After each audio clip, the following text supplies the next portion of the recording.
İkinci Türkiye Döngüsel Ekonomi Haftası'na hoş geldiniz. Türkiye'nin ve dünyanın farklı... Welcome, Second Turkey Circular Economy Week. Hello, everyone watching us.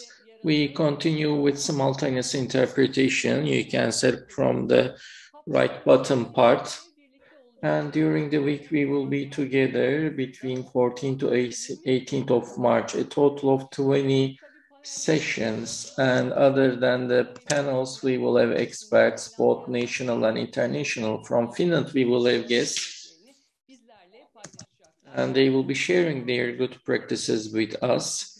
So this is the Cube and Business World and SKD Turkey collaborates, and also Finland ambassadorship, and they are the strategic partners. As online we are making this.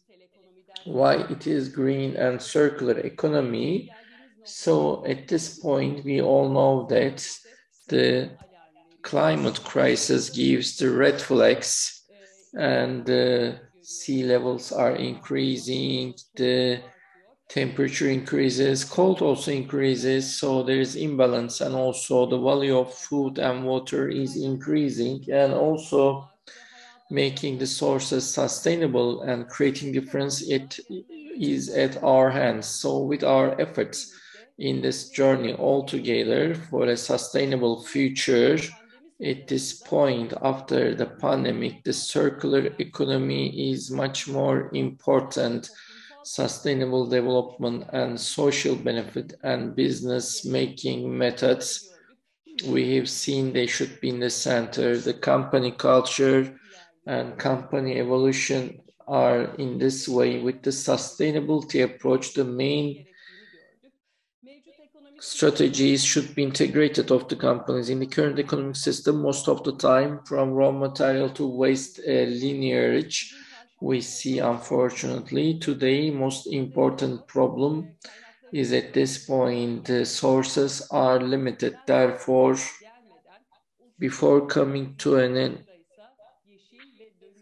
impossible point, the green and circular economy will be in details during the week. What we will be talking during the week: the sustainable development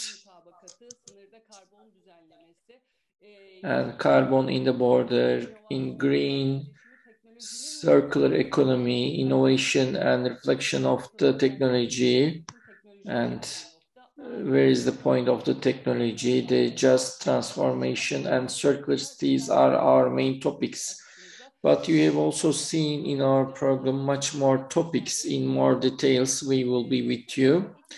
And lastly, in the second Turkey circular economy, what expects us during the week, I will be touching on the titles. Then we will go to the opening remarks. Our guests are waiting. So in the opening speech, Turkey, European Union and UNDP's green and circular economy visions we will listen to. In circular economy, the Finland has projects, both public and business community will be sharing their experience, and in this opening remark where there is the vision of Turkey's circular economy vision, and today there is no Planet B session. We will be with you, and the other days, 15th of March, we will start at 10 a.m. and it will be the reflection of the Paris Climate Convention and reaching the climate objectives, the importance of the circular economy and the transformation of Turkey to circular economy. Again, from Turkey and Finland, we will be talking about good practices. And 16th of March, Wednesday, we will be talking the relation of the circular economy and technology and prominent technology solutions we will sharing with you. And 17th of March, Thursday, how we will provide the just transformation, the labor adaptation to green transformation, and the circular transformation communication as to how we should make it. And lastly, on 18th of March, Friday, while we close the week, it starts at 14, and in Turkey, in 5 industries, researching of the circular potential. We will make the report launch, and we will be talking about the opportunities and obstacles of transiting to circular economy to sectors. Of course, the contribution of all of you are very important. So we invite you to think and act together. Now we continue with the opening speech. Our guest, Louisa Winton, from UNDP Turkey, permanent representative. The word is yours.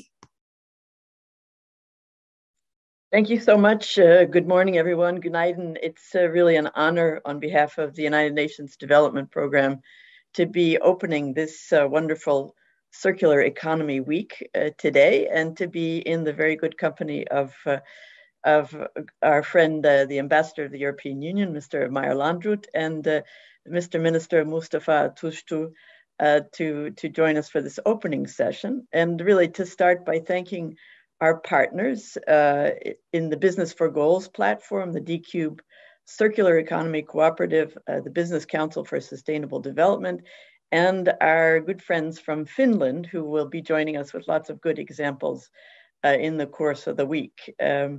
Since the Business for Goals platform was created in partnership with Turkonfed and TUSIAD and UNDP, climate change, environmental sustainability, a greener world, a greener future have been really core preoccupations for the Business for Goals platform, as they are for UNDP here in Turkey and globally. And I really want to compliment the organizers, not just on the success of last year's Circular Economy Week, which was organized under unusual conditions of the pandemic, but really to appreciate a very, very rich agenda that has been laid out before us for this week. I think it will be a busy week, but also a very rich and rewarding week that will show not just the virtues of a theoretical commitment to the circular economy and really the greener future that we need to look forward to, but also a very practical look at some ways that companies and governments are making this commitment, are translating this commitment into practice, into successful examples of how to do this and how to move us into this greener future. So my message today is really a very simple one, is about the urgency of change, the urgency of making real change, big change, ambitious change, change that won't be easy, change that won't be cost-free, let's say, but change that really will bring us forward with the realistic prospect of saving our planet for future generations and for ourselves, in fact, because we are facing very, very real threats to the health of the planet and therefore to our survival. And I think, why I start with urgency is because we cannot emphasize this too much. We are really running out of metaphors to capture the gravity of the moment. And our Secretary General has talked often about it's a code red for the planet, but more and more the metaphors are turning to health ones, that we're in some kind of intensive care unit, emergency room where the patient is stretched out, and there's still a pulse, as was said after the COP26 summit. There is still a pulse for this idea of limiting the temperature increases from climate change to 1.5 degrees.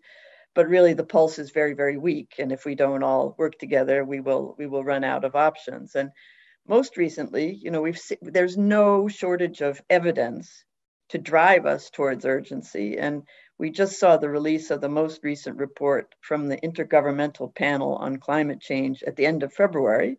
So these reports have been coming regularly and with a huge amount of scientific credibility.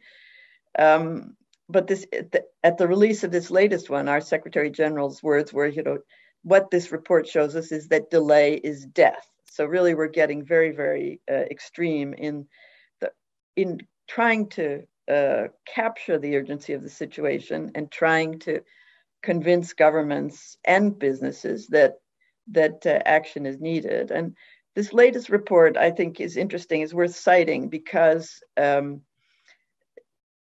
the conclusions from science are that really many changes that have taken place in our planet's ecosystem, in the natural world, are irreversible, that we cannot rescue everything now, that we are already stuck, particularly with, a higher frequency, a higher ferocity of climate-driven disasters, and that no one can escape. There's nowhere in the world that is not facing extreme weather and the disasters that come from extreme weather events, but that already we see that half of the global population lives in areas that are deemed highly vulnerable to climate change, that millions of people already are facing food and water shortages owing to climate change, that already we're seeing a massive die-off of natural species, from trees to corals. So already this is happening.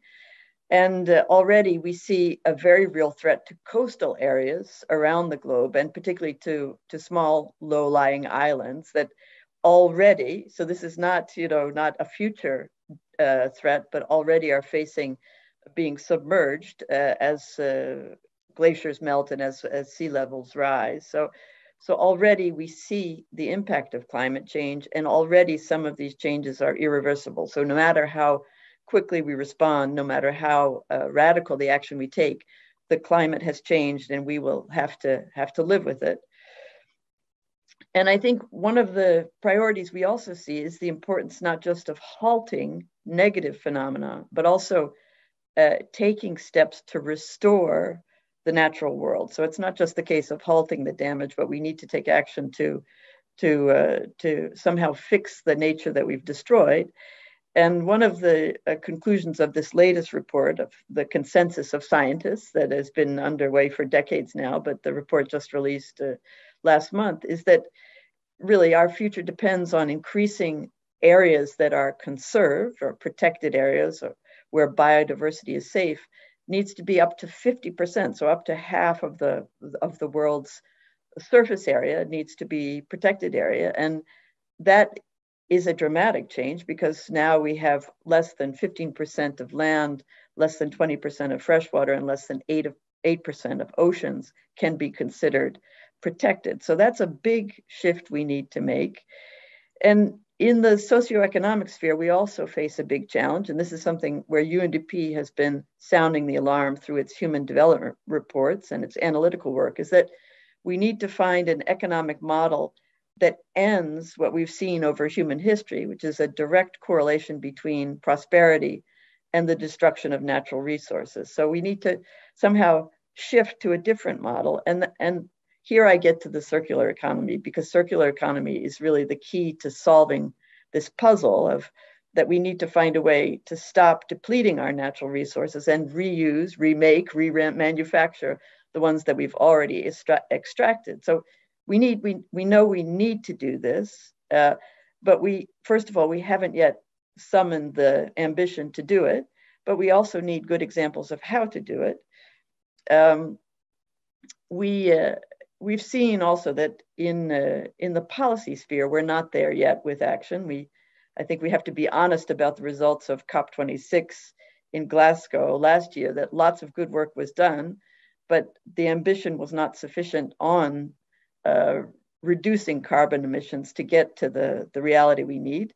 We will see another effort to try again in Egypt this year, and all countries were asked to come back with greater ambition. One of the scarce positives of last year's summit was Turkey's commitment through the ratification of the Paris Agreement and setting a 2053 net zero target. So that put some wind in the sails for climate action, and gave, I think, a sense of momentum.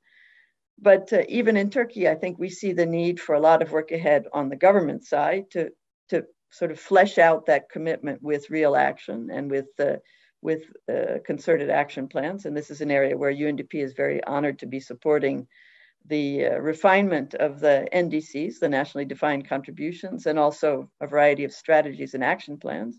We've seen a very, very strong commitment this year in the Climate Council meeting in Konya, with the Minister of Environment, Urbanization and Climate Change really making a strong commitment that Turkey would now be leading a green revolution.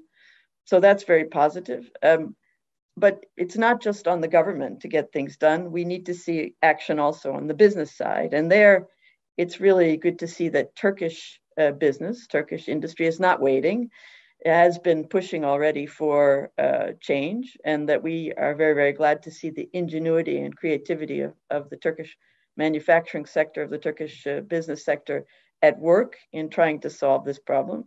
We see an important impulse from the European Green Deal, that has been a very, very, I think, welcome set of transformations that will help Turkish industry to decarbonize in exporting to the European Union. So we see a lot of action, we see a lot of commitment. But again, I would come back to the need for urgency, the need for ambition.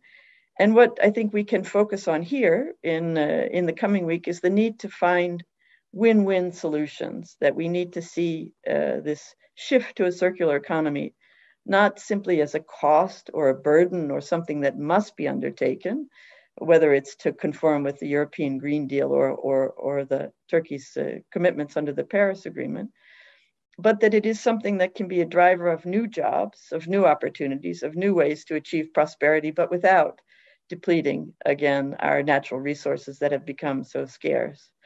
So we're looking really forward to the discussions today, not just about commitments, not just about a rhetorical resolve, but success stories and models that can be adopted and replicated to take us to this new future of win-win solutions for a greener world.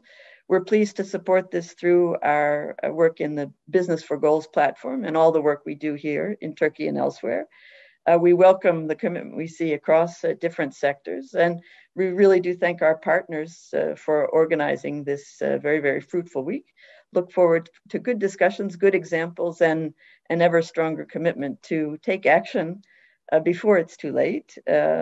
Delay is death, as our Secretary General says. It's not a very pleasing metaphor, but I think it is an impactful one and brings again the need for urgency, the need for commitment, and the need for the creativity we see in the Turkish business world to bring us the solutions that can make meaningful progress. So really, thanks to our partners, thanks to our co-speakers, and I'm looking forward to a very interesting and inspiring week ahead. Thank you very much. Teşekkürler.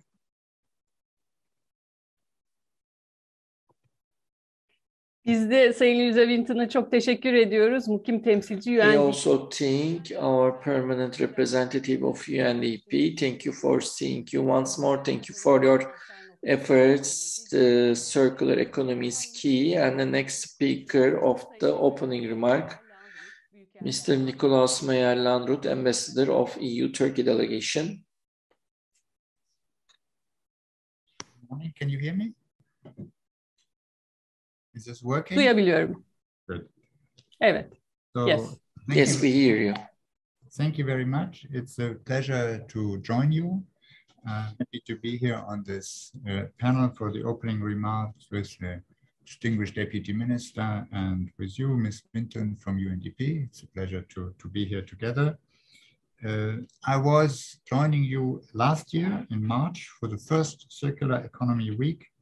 And I'm happy to note that from one year to the next, we have made progress. We have made important progress, both in Europe and in Turkey. Of course, and this was already referred to, the big achievement in Turkey was the ratification of the Paris Agreement last autumn, which puts us now on a common path. I also had the opportunity to be present one day at the National Climate Council meeting in Konya last month, and could observe the intensive preparations Turkey is undertaking to live up to the commitments taken under this Paris Agreement. These preparations are now very important because setting targets is one thing, deciding on how to achieve these targets is now the task. So there is the question of Turkey updating its national determined contribution and setting a long-term strategy compliant with your climate neutrality target for 2053. And we have heard, we understand that about 217 recommendations were adopted at the Cognac Council meeting, and we are now looking forward to seeing official conclusions of the Council being announced and published. On our side, the EU, we also have had important developments over the last year. I will not go into the details. The European Council has adopted a European climate law on June 21.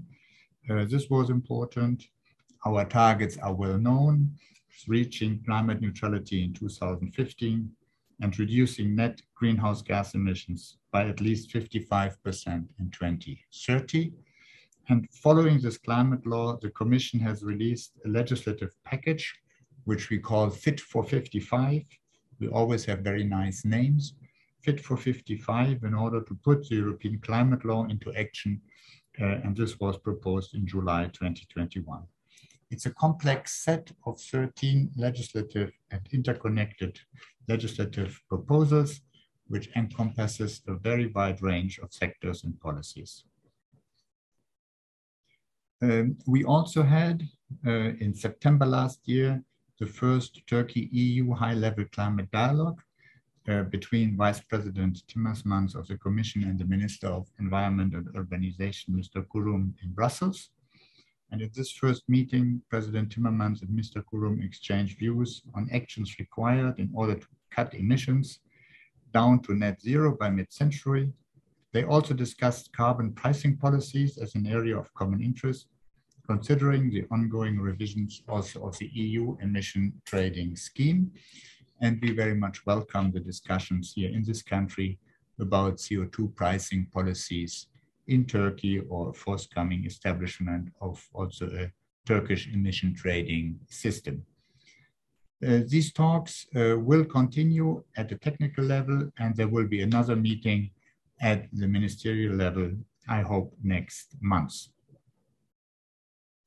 Let me say some words on circular economy more particularly. Circular economy can and must help us decouple the economic growth from the use of resources, which is a key theme across our Green Deal packages.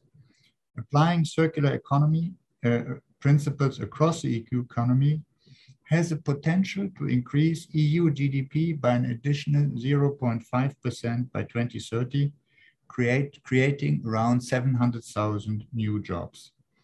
There is also a clear business case for individual companies. Manufacturing firms in the EU spend on average about 40% on materials. Closed-loop models, where recovered and recycled materials are used, can increase their profitability while sheltering them from resource price fluctuations. As you know, the European Commission already has a circular economic action plan in place since 2020. We made some progress on this plan. Just very quickly, we have a new regulation on batteries, which was prepared. We are part of a global alliance of circular economy and resource efficiency. This was initiated together with the United Nations Environment Programme and the United Nations Industrial Development Organization. The European Commission also prepared new rules on waste shipment and persistent organic pollutants in waste. The revised waste shipment rules bring restrictions to waste export and measures against waste trafficking, while it also lays down a more efficient system for the circulation of waste as a resource. This is also an important issue in our relations between the European Union and Turkey. The convergence between EU and Turkey in fight against climate change, also by ensuring circularity, is a must. This is in fact unavoidable, as Turkey and the EU have very strong trade relations, also thanks to our customs union. Our trade volume in 2021 has exceeded 157 billion euro, which is indeed an impressive figure. There's a deep value chain integration between the European Union and Turkish companies, particularly in the sectors of automotive, textile, and machinery. The transition to a circular economy in these sectors will require a deep transformation within the entire value chains, covering not only design and production processes, but also consumption behaviors. Given this integration and our trade volume, the Turkish private sector will be affected by the EU's carbon border adjustment mechanism. This mechanism will enter into force in 2026 in specific sectors such as cement, iron and steel, aluminium, fertilizers, and electricity production. Establishing a full functioning Turkish emission trading system is highly likely to cause the least friction possible in our bilateral trade under the customs union once this border adjustment mechanism enters into force. And it's worth noting that the revenues of a Turkish system, once established, can be channeled to promote green investments and other climate-related funds, as we have done in the EU. Turkey is now working for this system, and I'm happy to say that we are preparing a project under IPA 3 funds on transposition of the EU ETS in Turkey. In fact, the EU is providing financial and technical assistance to Turkey for a wide range of activities to achieve climate neutrality. In the environment and climate change sector, the IPA grant funding has already reached 1.5 billion euro since 2002. These projects have addressed climate mitigation, adaptation, nature conservation, abatement of pollution, better and more effective water and waste management. Under IPA 3, some 70 million euro is set aside for environment and climate action for the time being. We are directly supporting Turkey for its transition to circular economy through undertaking the initial assessment of its potential and paving the way towards circularity. We are also trying to help build capacity of Turkish actors regarding novel concepts such as end of waste and innovative waste management through our IPA support. Furthermore, we have envelopes of support for energy, transport, agriculture, and competitiveness, which can be used for green transformation objectives.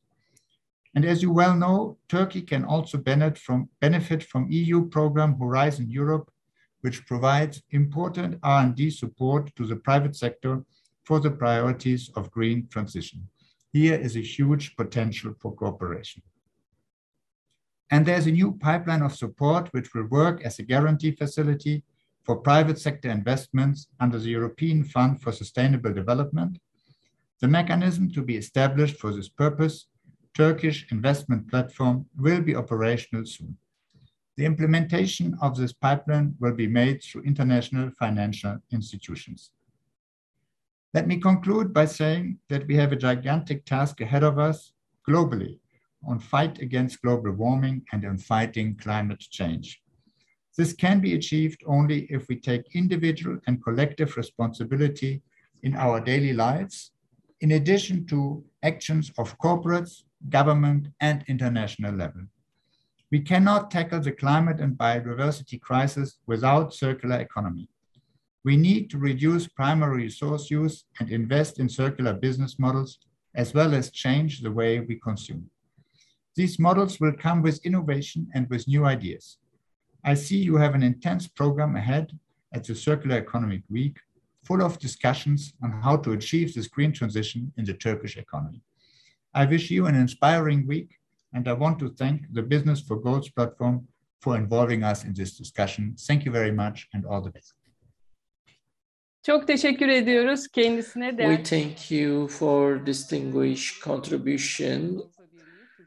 EU Ambassador Turkey Delegation. Now Mr. Mustafa Tuzcu, Deputy Minister, and he will be making his opening remarks.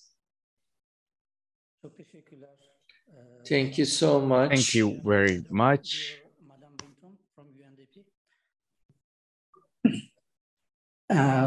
İlk olarak başlarken konuşmama like to thank you both for your guidance to our private sector. And nasıl oldu? Kıymetli özel sektör katılımcıları, distinguished private sector representatives, welcome to I wish to welcome you all to the Circular Economy Week and the collective and the second Turkey Circular Economy Week events. And I wish to thank you for your attendance, and I wish to express my gratitude for being here. as I start my speech. And as you all know, sustainable development has become a global endeavor, campaign, and economic growth and utilization of current resources have to be preserved. In all the world. And now the global consumption and production is now focusing on sustainability and climate change. Cycle is now revitalizing. This procedure's support, of course, relies on people's lifestyles and the habits of production and consumption habits, and shaping them again based on sustainability and environment. Goals. As like the previously mentioned, this is not only a policies, it's not the government. It also should include the private sector, and NGOs and governments should cooperate on this for a circular economy model. Critical for passing of to course, global as and you could observe, and global economy, sustainable development, and fighting against climate change right now sustainability developments in this process after COVID-19 will be expecting more challenges in a post-COVID world. Also, our geography faces regional tensions and fossil fuel usage, and also we see prices in commodities change vividly, coinciding with growth rates and global trade levels. Our country's economy is integrated to the global systems and, of course, is affected by the changes. Despite these difficulties, we see our country's sustainable growth on solid fundamentals. And for this reason, and for the increase of ratio, I see European Union and the global green change as great importance. As Ms. Landrot said, we see an $84 million of European trade capacity between our nations, and with customs and integration of economies included, we cannot be excluded from the change. On Paris Climate Agreement, we shaped our global strategies with specific entrepreneurships as we evaluate and keep track of them. And last year, on November, we sided with the Paris Climate Agreement on the Assembly, and for our 2053 goals, as you know, is based around the climate agreements, and the green agreements of US and EU are closely followed. As previously mentioned, in 2050, European Union has a goal of being neutral in climate with a green and digital revolution of the industries. We will keep close eyes on EU's policies on changes, and I also wish to mention some of them. As you know, from January 1st, 2023, European Union will finally implement carbon emission plans to be finalized by 2026, where carbon footprint of product will be affecting its price in the strategies. As previously said, in 2021, EU had supported this sectoral, firstly in aluminum, iron, steel, and electricity, where $10 billion of import happened in our country, and now the carbon evaluation and pricing will happen in the customs with mechanisms implemented. This system's uncertainty and freshness, frankly, of course, causes worry for our importers and exporters, but EU's switch on economy and the changes they will adapt, especially on source-intensive regions and sectors, will be more effective than basic carbon printing evaluations, and we see its impact on the sector.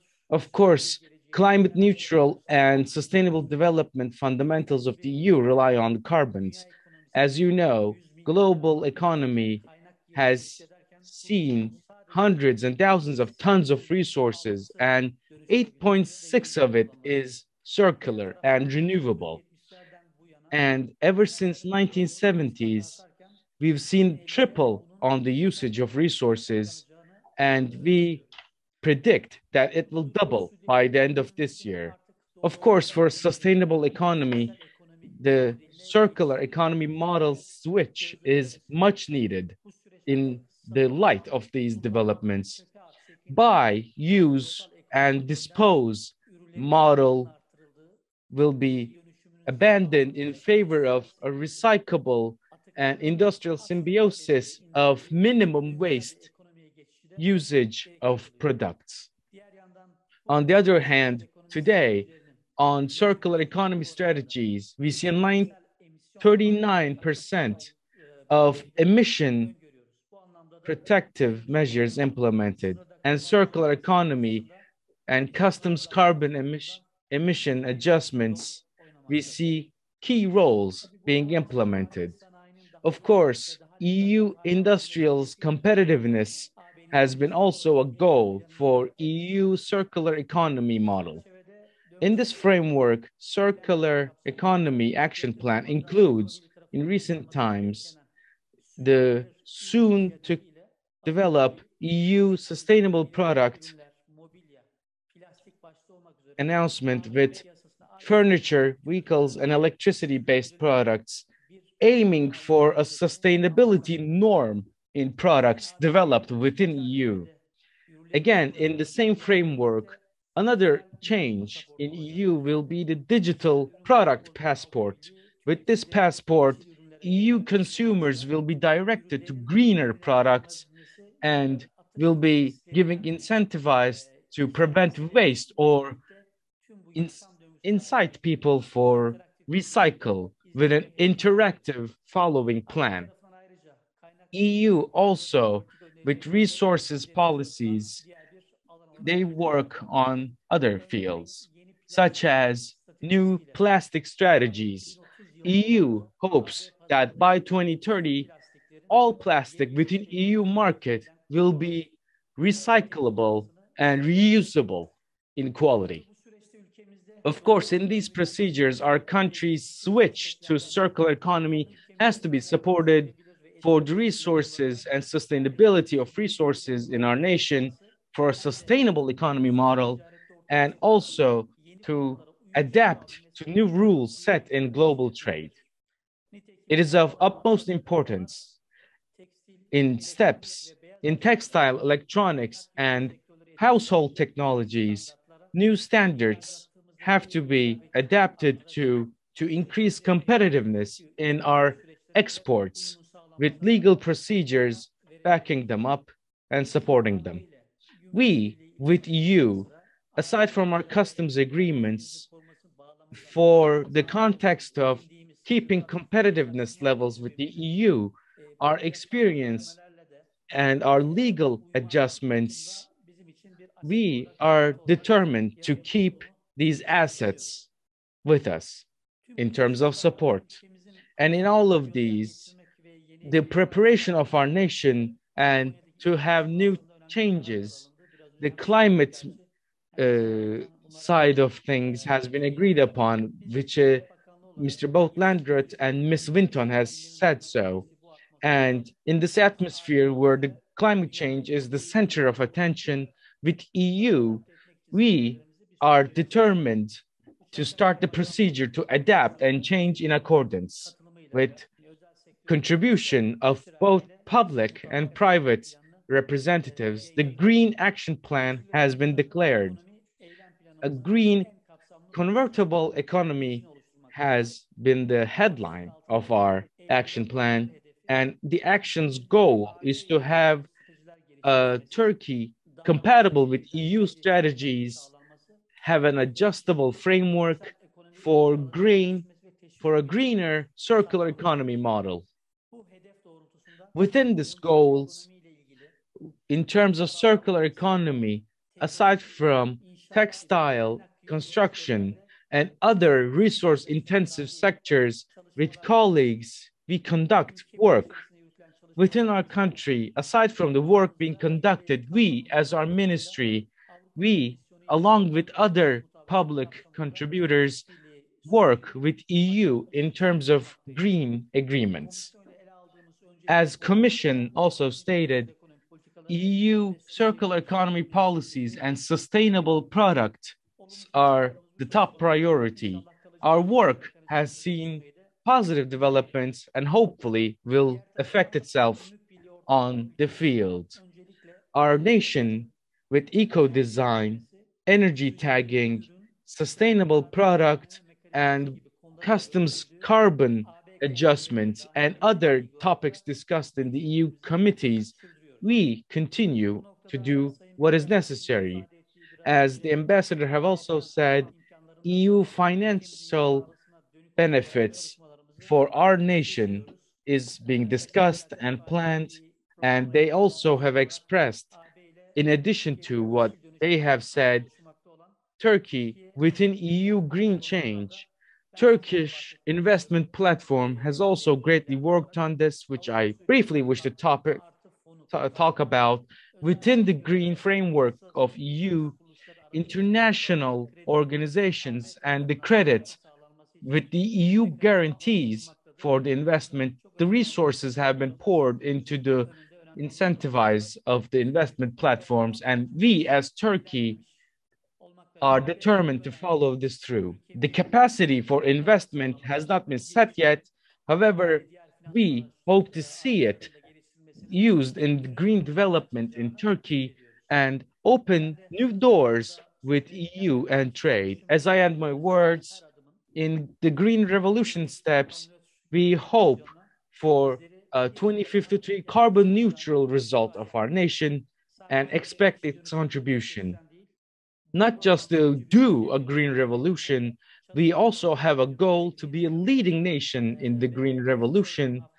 And I wish for the best for the Circular Economy Week for our nation, to ambassadors and to Mr. Vinton, to our private sector representatives for their work and support and taking lead at points. I wish to express my thanks. We also wish to thank you, Mr. Deputy Minister of Trade, Mr. Mustafa Tuzcu. Thank you for your speech. Of course, the circular economy's transformation will be done cooperatively with local administration, NGOs, and municipalities, academics, and everyone has great contributions to make. And as Mr. Deputy Minister said, the change to circular economy will see the change of model, the classic model of buy, use, and dispose. And the works done has been detailedly explained. The second Turkey Circular Economy Week continues. We have opened our room at 10 a.m. and we will move on to our first panel at 11 a.m. and we will be with you in 15 minutes. Who will be on the panel? As a brief reminder, Ebru Gündem of STK, Turkey Chairman Şekli Nütür, from the platform chairman, Berna Aşıroğlu of Circular Economy Cooperative Chairman, and Mr. Ali Maki from Finland, Ankara Embassy has been working with us in preparation of these presentations. We will be talking about the visions of the future in this week with them in detail. We wish to thank everyone for attending. 15 minutes later, we will continue with the first.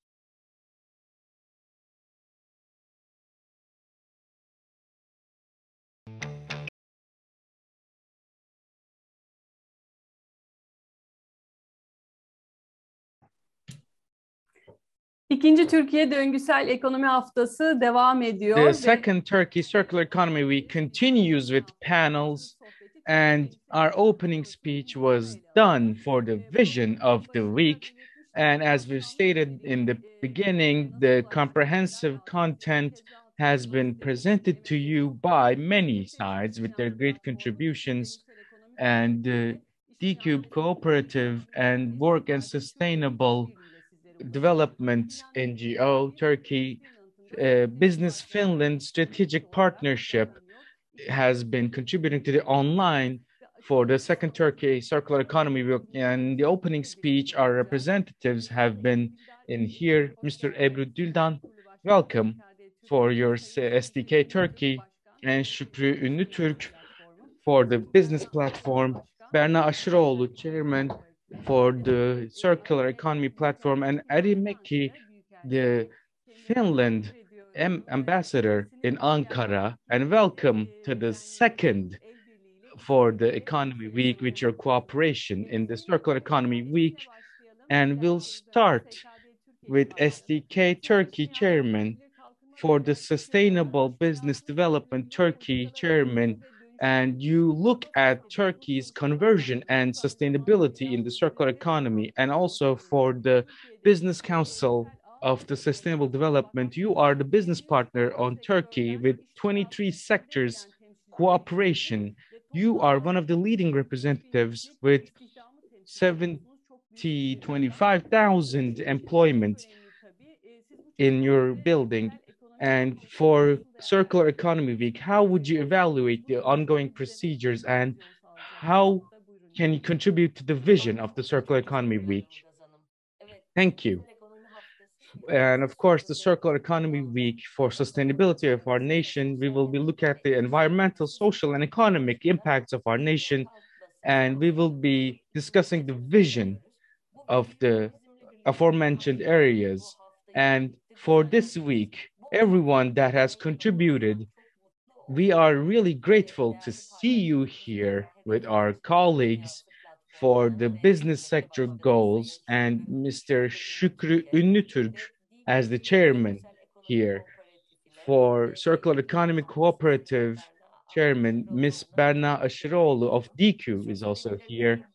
For sustainability and the circular economies, no limits on this has been impacted the future of the world. And Finland's side, the ambassador and Business Finland and the ambassador, Mr. Ari Mekki, has also should receive our thanks for their contribution. And Ministry of Trade and Deputy Minister Mr. Mustafa Tuzcu, EU Turkey delegation representative Nicholas Mayer, and UNDP Turkey representative Louisa Vinton should also be thanked for their weekly attendance. As SDK Turkey, we, since 2016, have been contributing for the development of circular economy in Turkey, and been working with determination to make it the norm in Turkish businesses for a sustainable and stronger economy. We have been promoting and leading in the circular economy model, and especially, apologies, and for public and private sectors, we are determined to lead if necessary in terms of this economy model. And the Turkey's conversion, until it's finalized, we will not stop working. This is a matter of existence, and SDK Turkey, we have responsibilities for the future and for the people of this world. Sadly, today, we have a devastating resource problem where sustainability and development has been far better disappearing, and we see the world unable to sustain itself. With Paris Climate Agreement, nations have agreed the goal on carbon neutrality by 2050, but 65 billions of greenhouse gases are expected to be expressed from the world with the production. For renewable energy conversion, we hope to decrease 65% of greenhouse gases, and the remaining 35 has to be managed and lessened with circular economy models.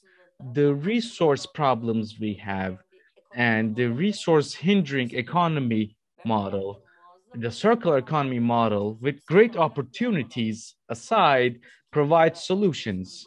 As you know, in Roma, in 1972 growth report, they have said that 28.2 tons of resources have been producing here, which has been risen to 54.2 and over 100 by the year of 2012. In almost 50 years, we see the rise in resource usage. The waste annual value of has 100 billion tons with and 90% of it remains on Earth as waste. On the other hand, the Paris Climate Agreement, which has been signed in 2015, where we see world's resources focus on natural renewability with 70% of pure resources being extracted from Earth. And we see the circular economy model as the most comprehensive approach for resource protection, and its conversion to an economic model and its renewal has been presented as a framework, and circular economy based models has been given to companies for long-term ecological and environment friendly success plans. And we see the unity of it in the model. In 2030, the limited resources of today, the supply-demand balance will be having an 8 billion tons of deficit. And in the next 9 years, we see the numbers rise to 4.5. And by 2050, we will see a 50 billion tons of deficit. There are many solutions, of course. EU numbers are apparent, so I won't touch upon them in detail, but it shows that the current linear economic models cause a loss of resources, and a circular economy model is based on savings, cutting on emissions, increasing employment, and with economic benefits, protecting resources and materials. So we should accelerate in this regardless.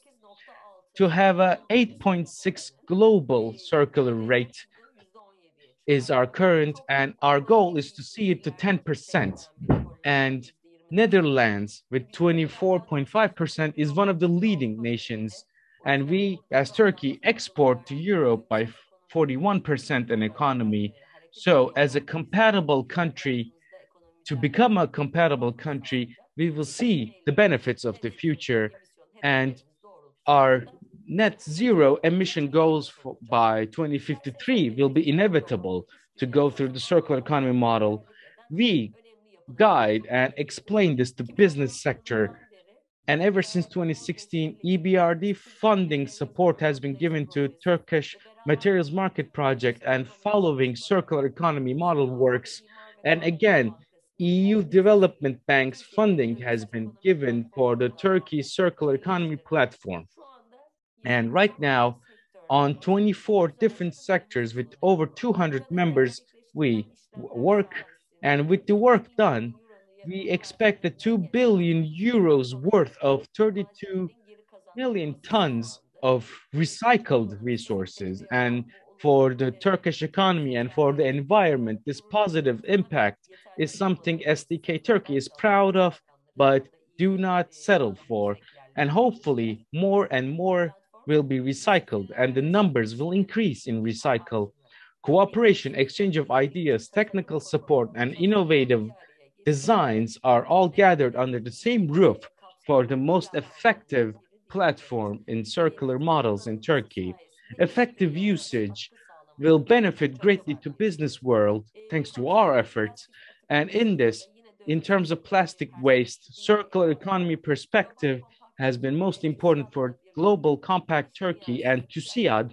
We work for the incentives, and business world plastic incentive has been approached and accepted by 50 companies.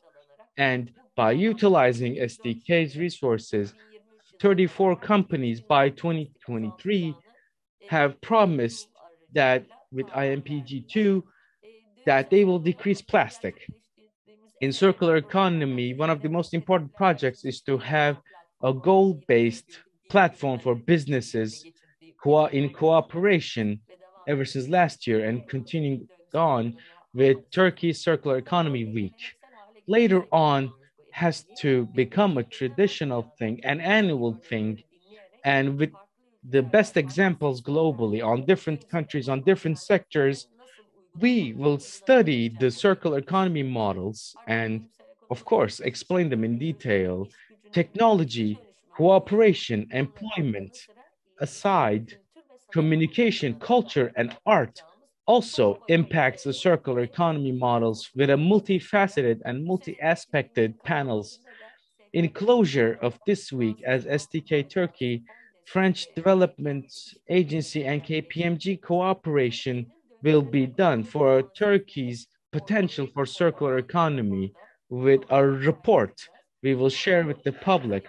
This report will talk about the circular economy potential of our nation and also will focus on its agenda and invite them for the environmental and beneficial, profitable aspects and explain that to businesses and hopefully contribute to the world's health and to our businesses alike. And again, I wish to thank everyone.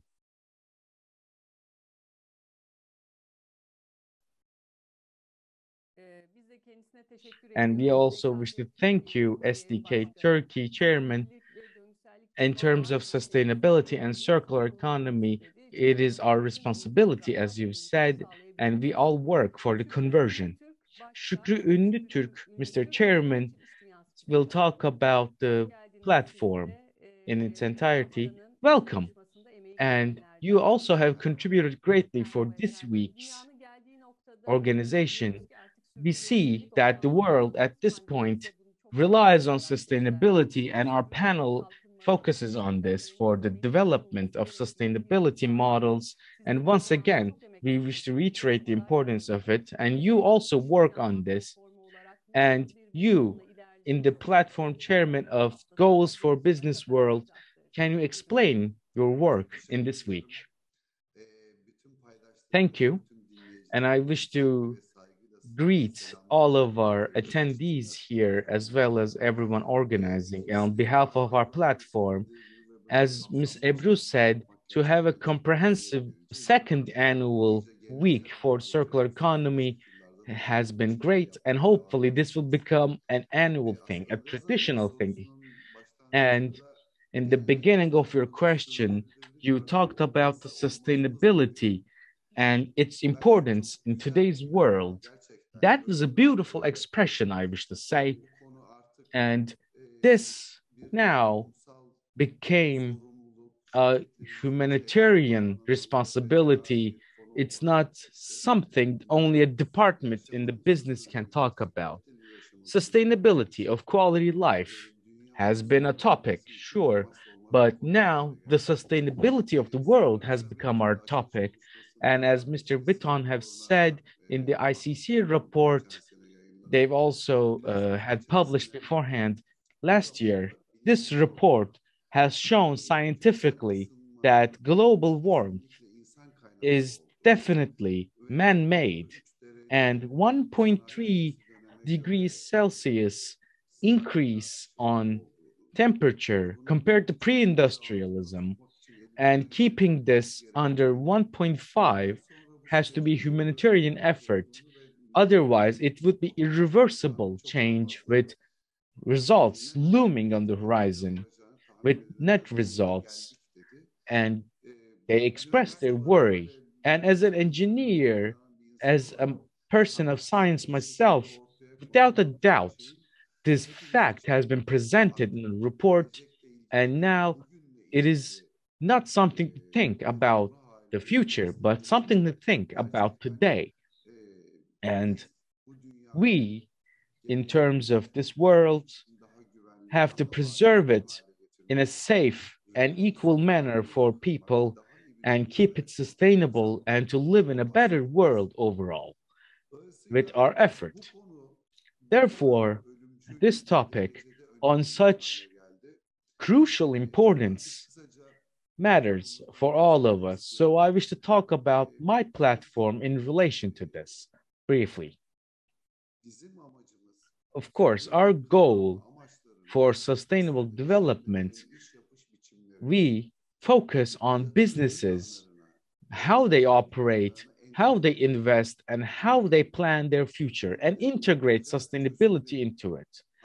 Sustainability plans rely importantly on public decision makers as well as businesses and how they operate and how their circulation impacts the very public life we all live. As you know, the 17th Sustainable Development Goal and partnerships for goals shows how our platform was established. Also, to CONFE, to SIAD, and UN Development in 2019 have established goals for Business World Platform. And for sustainable developments, they focused on policies, public and private sectors integration and cooperation. And regardless of size, where public administration, local authorities, academy, and NGO has been gathered under the same roof. And since its establishment, new partnerships have been developed for a joint action plan. We, for an action platform, and also conduct research by ourselves and become a do think. And in this regard, for sustainable development and cooperation between public and private, we see ourselves as the bridge that connects the two. Climate change, of course, IPSS underlines this, the climate change and lessening consumption is a topic of private and public sector and governments alike. Public and also the change has to be focused on climate change. And on our fight against climate change, we focus on businesses, public, private, academy, and the government sectors, and gather them and their actions and ideals under the same roof as a global organization and contribute and accelerate their plans. Circular economy, of course, for goals and in our platform, we focus on the Green Revolution program on Turkish industry. Sustainable development goals, as we've said before, as with Paris Agreement, every nation has had developed policies and spent time and effort. But I wish to focus something that EU's approach is unique.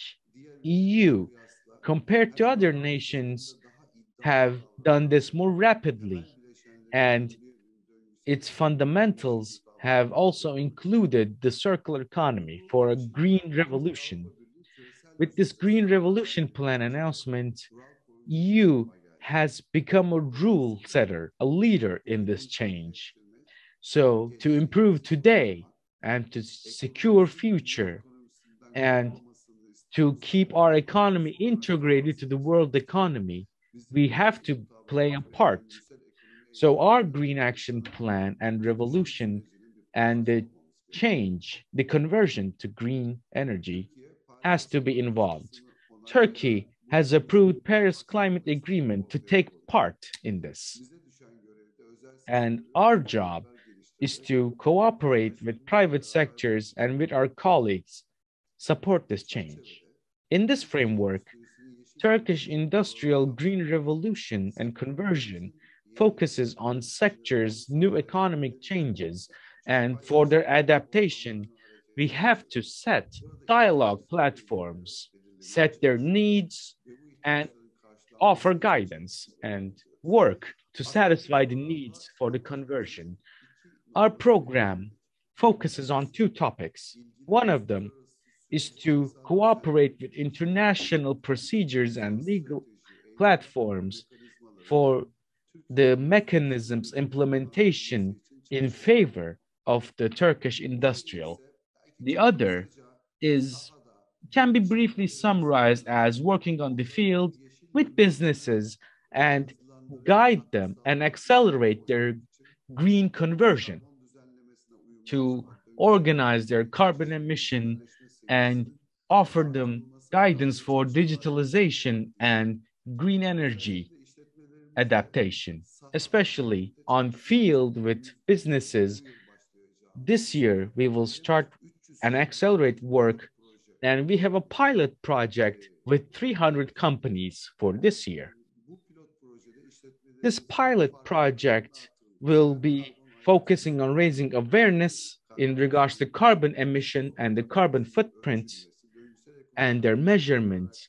And in relation to circular economy, we'll be focusing on waste and offer consultants, and in the long term, develop expertise and evaluations, and to have a green revolution adaptable environment and their finances secured.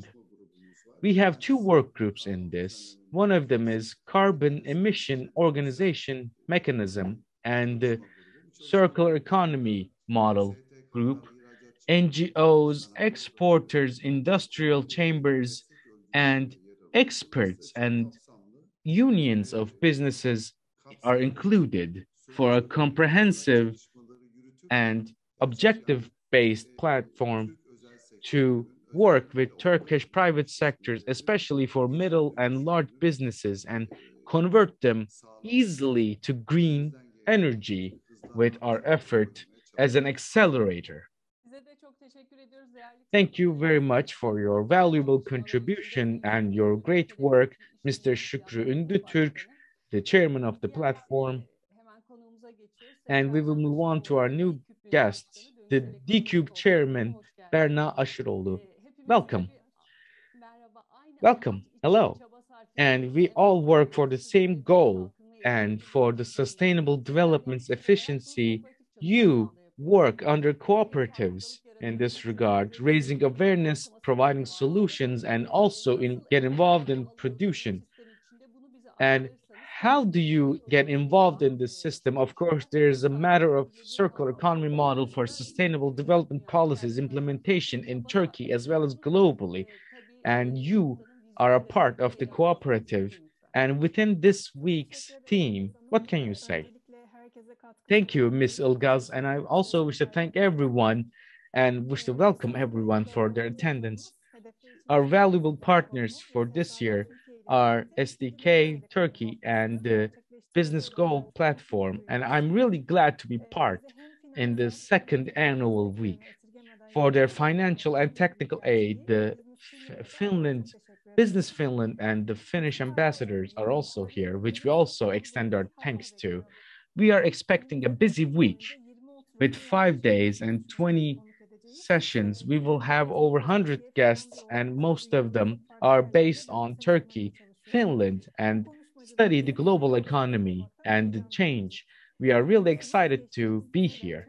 As you know, last year also had the first annual week with over 3,000 attendees and constantly meetings. We had over 30 sessions and 120 speakers and talked about the platform's impact on Turkey. With new colleagues this year, we add on top of last year and hope to make it an official thing.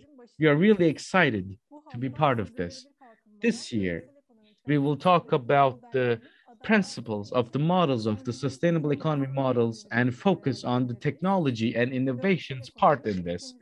Circular economy is a solution provider and security for the future, and is the balancing between public and private when it comes to sustainability in development as well as in green energy. Aside from public and private representatives, we have the different walks of life and their representatives are involved in this, be it activists or entrepreneurs or artisans. Leading figures in the public are also invited. And for the green revolution, the green conversion in our businesses, in our cities, even in our homes, we have to take actions. This week's sessions will focus on this conversion and to develop global cooperation. Thank you. I wish to detail your work. Of course, raising awareness and developing policies you have stated, and under the cooperative, you do these, and combine it with the circular economy model. Could you please elaborate on it? Of course. We have a variety and a unique different work model, and we work on project basis, and our team, based on our needs, get assigned experts, and we grow each day, I say. In EU Green Plan, we had developed a roadmap for Turkey's first circular economy guidebook. And within the year, we have developed a guidebook for a customs carbon tax, carbon footprint, and their inclusion to our business world in Turkey, and raised awareness for these. Energy sufficiency, organizing costs, and especially diminishing resources evaluation and effective usage were our topics. 360 degrees of movement, not just for businesses, but for sectors, leads, and the globe's importance has been emphasized in our work. Our business way of, our conduction of business, and our circular model and digital solution development has been a topic in our teams to meet the need for the conversion into technology in green model with startups and with the match-ups and the programs we develop. Circular economy's introduction to the business world has been accelerated. We hope to see the many seeds we've planted into the business and economy world will bear fruit soon. And our ideas exchange, our contacts, and our projects developed will be discussed in detail later on, of course. And towns and cities play an important part in this. And from individual to the people living, we have to discuss terms and explain the concept of green change. And for families' understanding, we work with local administrators and also down to individual families from 7 to 70. A public comprehensive understanding of green change has to be developed. So with social media and on digital platforms, we provide projects for raising awareness, for understanding, and total comprehensiveness from industry to activists and international platforms. I expect to raise awareness for cooperation, especially for the green energy. Thank you once again, and we will be together on the second tour, Ms. Berna. Mr. Arimäki, Ambassador of Finland from Ankara, we wish to welcome you. And as Team Finland, you will be focusing on strategic partnership of the Circular Economy Week with great work done under your belt with your carbon neutral goals. We know you in Finland work in great capacity from local administrations to individuals to the government. We see Finland working in great detail. In terms of circular economy, what work have you done? What has Finland done?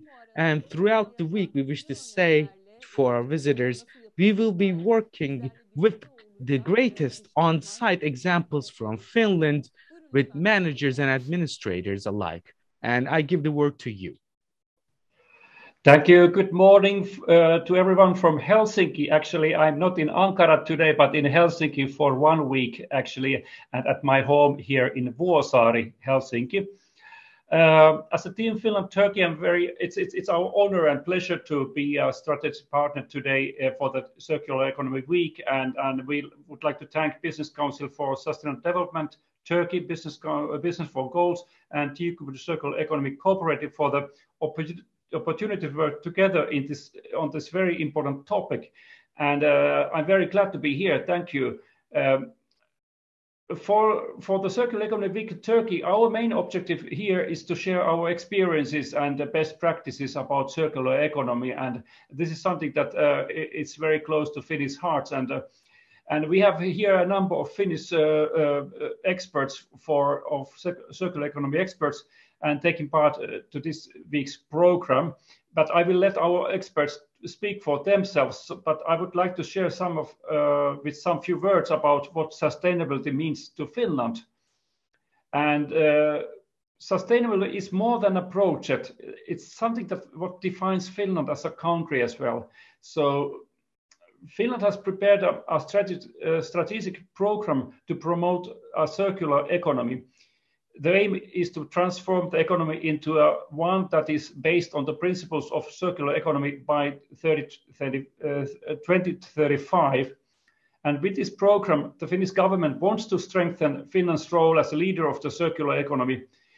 The transition into circular economy is also a step towards achieving the government's carbon neutrality target by 2035. And the Finnish government adopted the resolution on promoting circular economy in April 21, so last year. And today, Finland currently ranks #1 in an international comparison of sustainable development. And this week's topic, circular economy, is a great contributor to sustainability indeed. And circular economy means that waste should not be looked as a waste, but it's a raw material throughout its life cycle. And here in Finland, the recycling starts from homes, kitchens. So even I divide my garbage coming from kitchen and household or in my kitchen to different kind of garbage cans, plastic, carton, glass, and metal. And also recycling, you also buying this kind of design mug from the flea market. So this is 50 years old, and I'm still using this, and this is very nice. And this, but I'm not going to throw this away. That I will perhaps sell it again after a while. So this is recycling, but circular economy is much more than just recycling. It includes new business models, just as furniture, as a service, and new products like bioplastic. It involves new ways of considering an item's life cycle, like building a product that is lifelong lasting and repairable. So it's important that you can repair and not just throw away and just change it. We have also five strong goals in biocircular innovation roadmap: sustainable textiles, packaging, plastics, bio-based solutions, and circular value-added side streams, which aim to circulate all the waste generated by manufacturing companies. The Finnish Innovation Fund, called Sitra, published the world's first national roadmap to circular economy as early as 2016. And Mr. Kari Herlevi from Sitra will take the stage later on to share some more about this topic in his keynote. Many practical circular economy solutions have also been developed in Finland, making the country a global forerunner in circularity. Finland is ranked 14th in the world for the number of patents issued related to recycling and secondary raw materials, one of the key circular economy indicators tracked by the European Union. And through the presentations and panel discussion taking place over the next few days, we want to inspire and encourage cooperation between the speakers and their organizations, and of course between Finland and Turkey, and that's why we are here. Thank you for the opportunity here.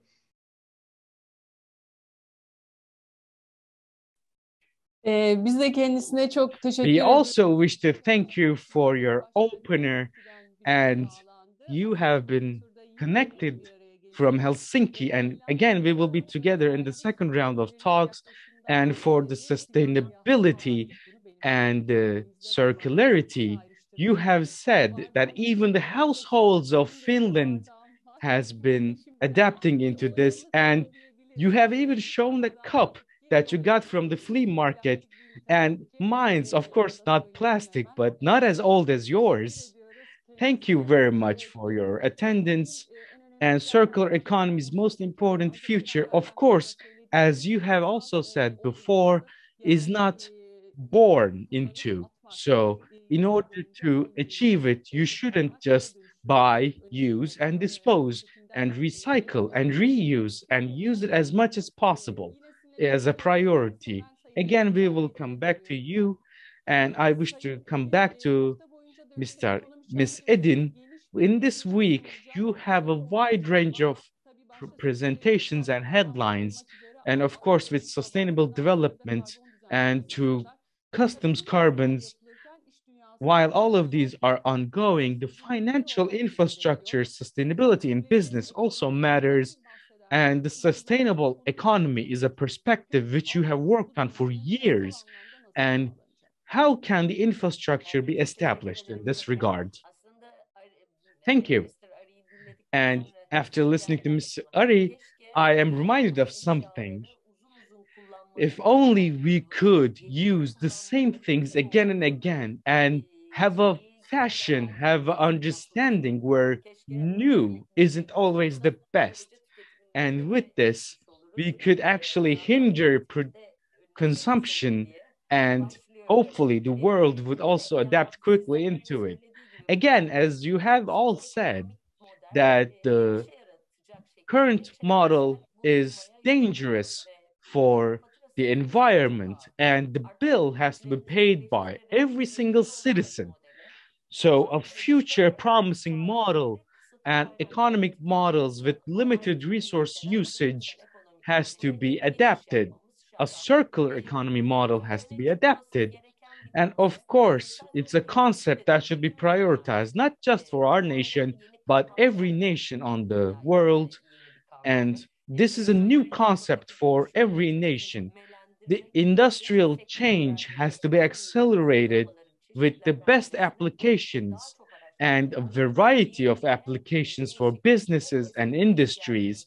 We need innovation. Simply put, this new model and the need for investment to convert has to be incentivized. And we should explain this and say that circular economy model has competitive advantages, new income and employment opportunities, give more durable and cheaper goods in terms of expense. And these beneficial points have to be emphasized for businesses, and the experiences of already converted businesses has to be shared. It is not easy to change a tradition, and sectoral examples and other accelerative motivations has to be provided. For a sustainable model in economy, we have to develop, incentivize, and use the threat of climate change and the global warming at times. We have a double thing, of course. Your question also includes our second side, the banking side, and its more concrete resolution and impact of global warming, and from lawmakers to businessmen in terms of green change, the pressure is building up.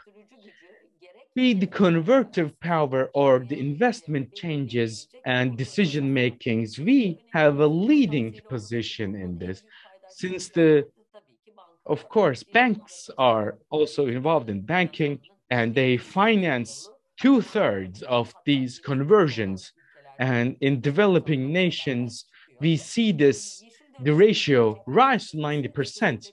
Green conversion and sustainable financing is a concept that emerges when discussing this, and green investments emerge. These investments are built through green credits, partially or entirety of it, which are financing more circular plans. As Garanti BBVA Bank, we put great importance to green investments, and for 6 to 7 years, very innovative and revolutionary types of green investments have been developed, with self-development included. Aside from normal credit, sometimes we give up on profits to support green conversion. This year, last month, we had the first circular economy credit exchange happening in our bank, as well as a first in Turkey.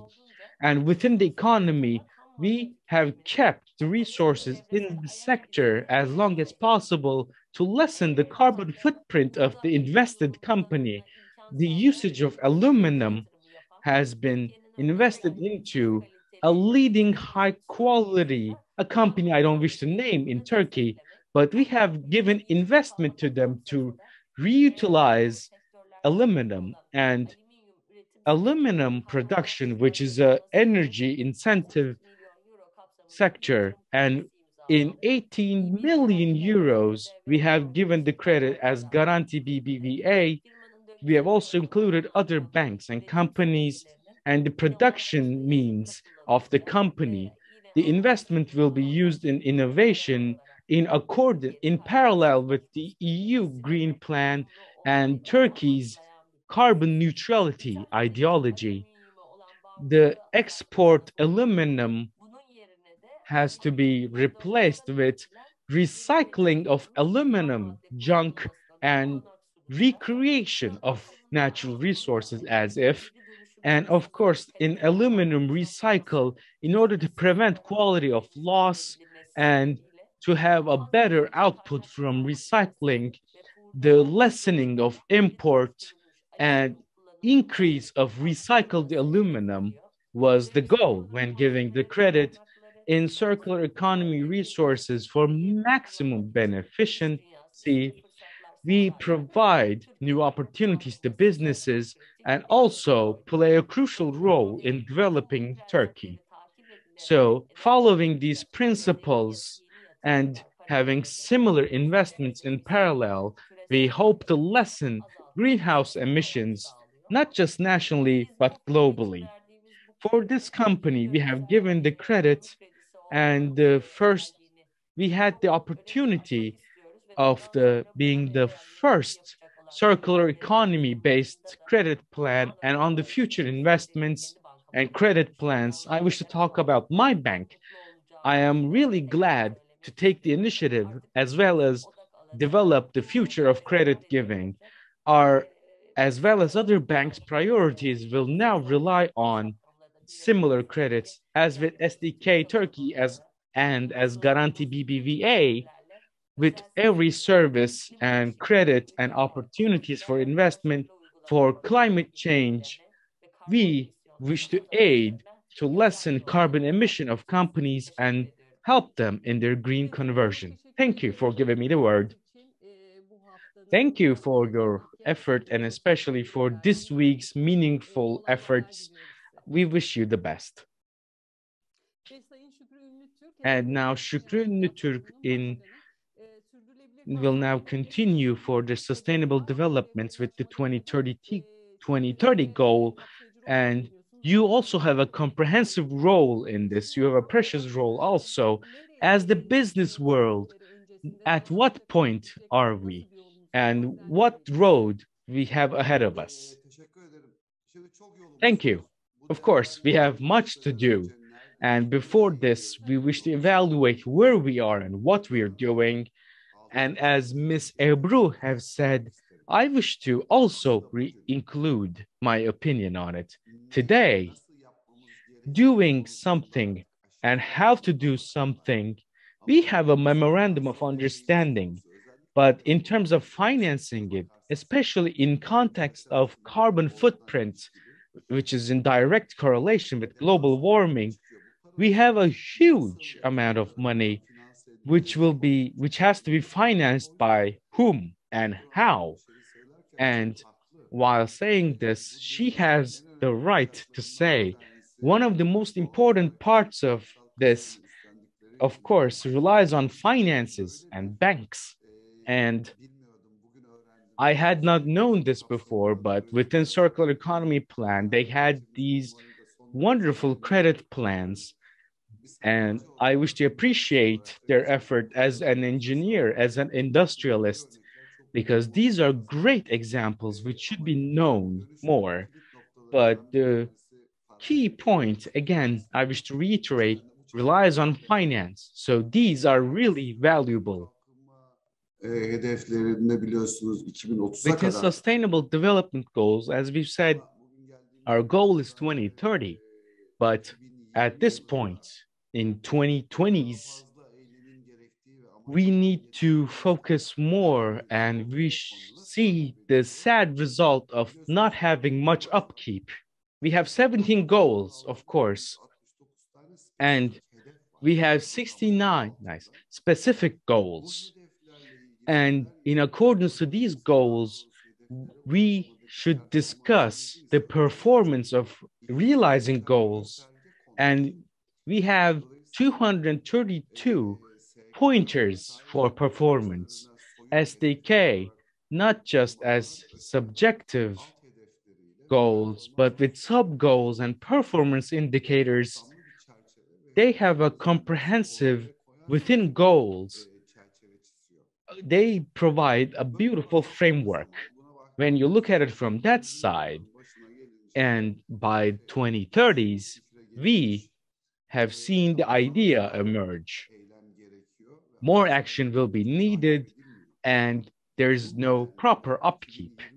So in 2020s, as you know, we have set the goal for a certain 2030 where sustainable development goals has to be achieved in this decade. And between 2020 and 2030, we have declared as the action decade. And as Turkey and as globally, the desired acceleration has not been achieved for 2030 goals. And whether or not we can achieve relies on the actions we take or we do in the short amount of time we have ahead of us. But honestly speaking, we are not at the best possible spot, and we should work. Of course, one other thing that can be done is to have a general evaluation of economy and climate change, and we consider them separate things. And this separation has to be abandoned, because when we say green revolution, we don't talk just about environmental change or economy or employment, and these are not unconnected. EU and the Green Deal is a growth strategy, as they re-emphasize again and again in importance. So the climate change and the circular economy, the green revolution, everything relies on all aspects of development and growth. So UN 2030 goals set for the cohesion of these parts, economic growth, social comprehensiveness, and environment protection are all interconnected. So green revolution and environment change is one thing, and economy and employment is another thing, is a wrong ideology and might even guarantee our failure. So their interconnectedness has to be comprehended and understood, and be worked accordingly. This is an awareness we try to raise. And in SMEs from homes, we should start realizing this, become aware of this, and to all businesses and households, we should deliver at times this awareness and work on it. Green revolution is a growth strategy, of course, but if we don't implement it, we will have a negative impact. An example of this is a really closing danger, the carbon footprint danger.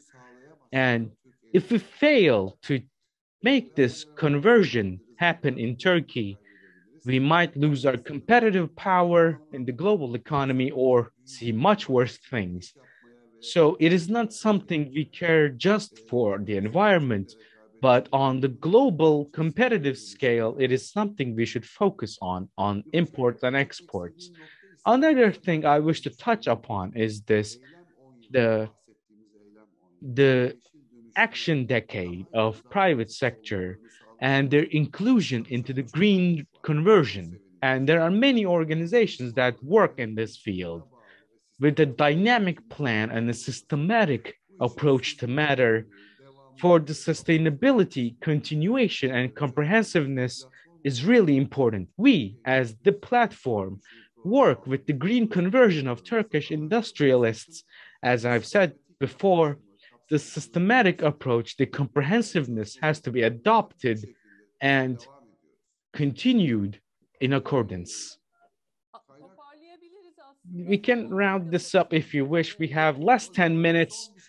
Okay, then I wish to say one more thing. In terms of circular economy, our businesses and their models has to be in comprehensiveness for the benefit of the future and provide investment opportunities, utilization of resources effectively. We can produce less waste and even better, utilize the waste better and have a global approach for business. And to have a general philosophy of life when it comes to it. This meeting, this week, when we're organizing this, to all of our colleagues and attendees, to Business Finland and the Mr. Ambassador, and for the business world, and to chair people here, I wish to thank everyone for their valuable contribution. Hopefully in next years, we will talk about raising the bar even further with much more successes under our wings, and I wish to offer my gratitude. We also wish to thank you, Mr. Shukru, for discussing the path ahead of us and the future ahead of us, and hopefully your contributions will be valuable too. And I give the word to Miss Berna now. In terms of Circular Economy Week, of course, we discussed the work done, work to be done, and what can be done with a rich week of content ahead of us, with work that is being planned, actions and ideals being evaluated. Of course, I wish to agree on Mr. Shukru, the platform as a structure for the circular economy model relies on this fundamental. From supplier to end user, the shape of the chain is the facto matter, and doing things better, investigating business models, and based on their needs, offering digital or and now analyzing the current situation has to be an important topic to raise awareness. And of course, the most important thing here, what we're doing here, and what we all gathered here for is raising awareness.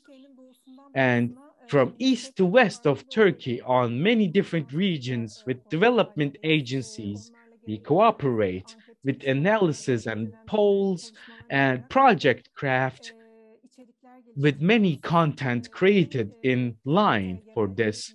On local administrations, we also work together with industrialists in the regions.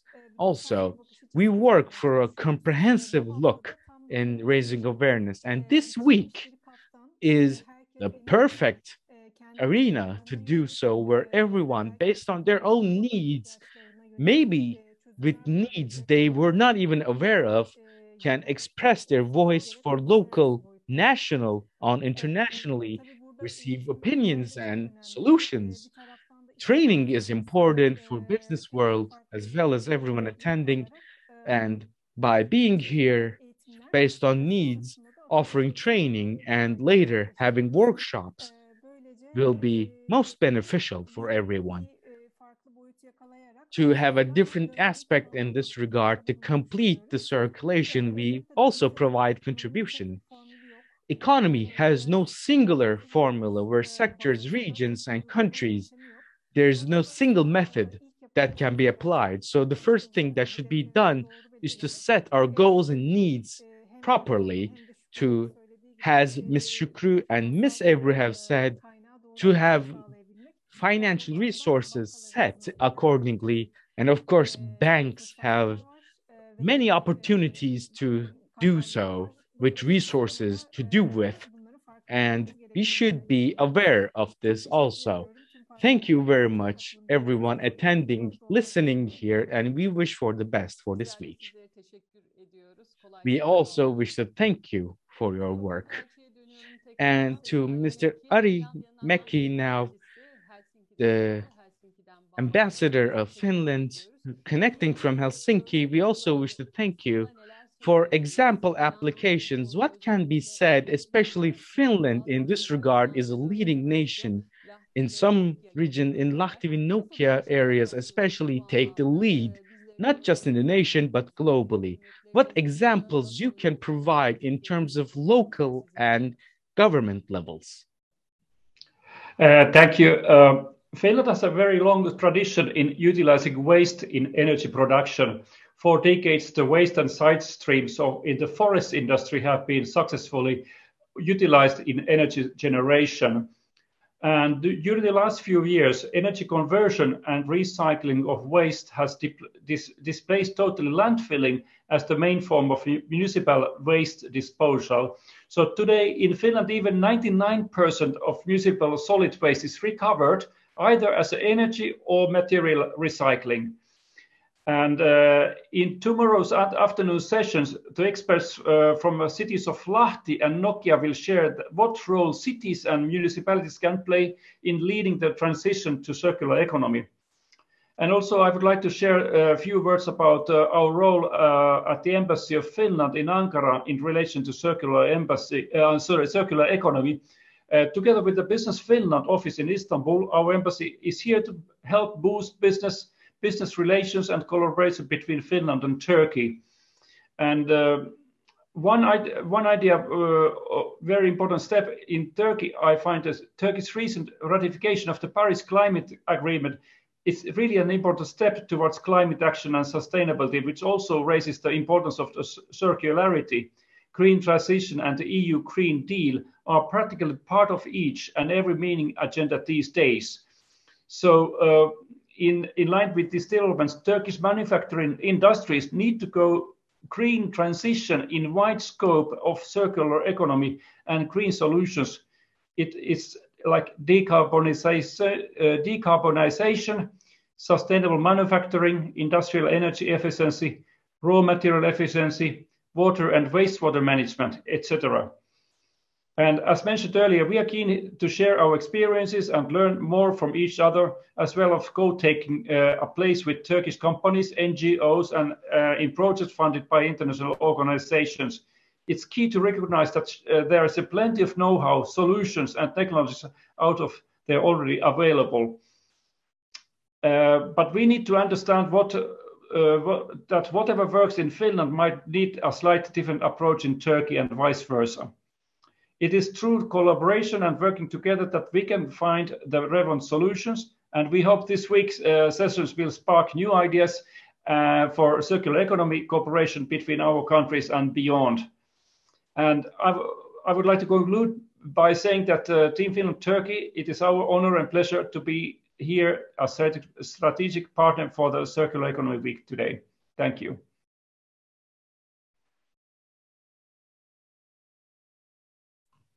Sayın Büyükelçi, biz de sizlere teşekkür ediyoruz. Mr. Ambassador, thank you for your experiences you have shared with us. And of course, in the circular economy model, there has been great cooperation between Finland and Turkey as we learn and also teach. And when we look at the production and done in Turkey, in Finland, we see 99% of waste in Finland has been recycled and also in circulation of recycle. And I believe the percentage in Turkey is 17%, if I remember it right, as a comparison number. Thank you very much to all of our keynote speakers. And we have completed the first half of this day with valuable information shared and we have evaluated. And first half of today has been concluded. And at 12, we see the perfect time to take the break. And throughout the week, we expect the great attendance to continue. And ever since this morning, we've seen the excitement from attendees and listeners alike. The second half of today will start at 1:30 p.m. Our keynote speaker will be from Finland in terms of sharing experiences of circular economy. And we have future sessions with Hakan Timur, Sabancı Holding for the sustainability department, and other young activists will be also attending for what can be done for the environment. And at the end of the day at 4 p.m., we will have visitors, attendees from Finland and Turkey from the private sectors to hope to see you 1.5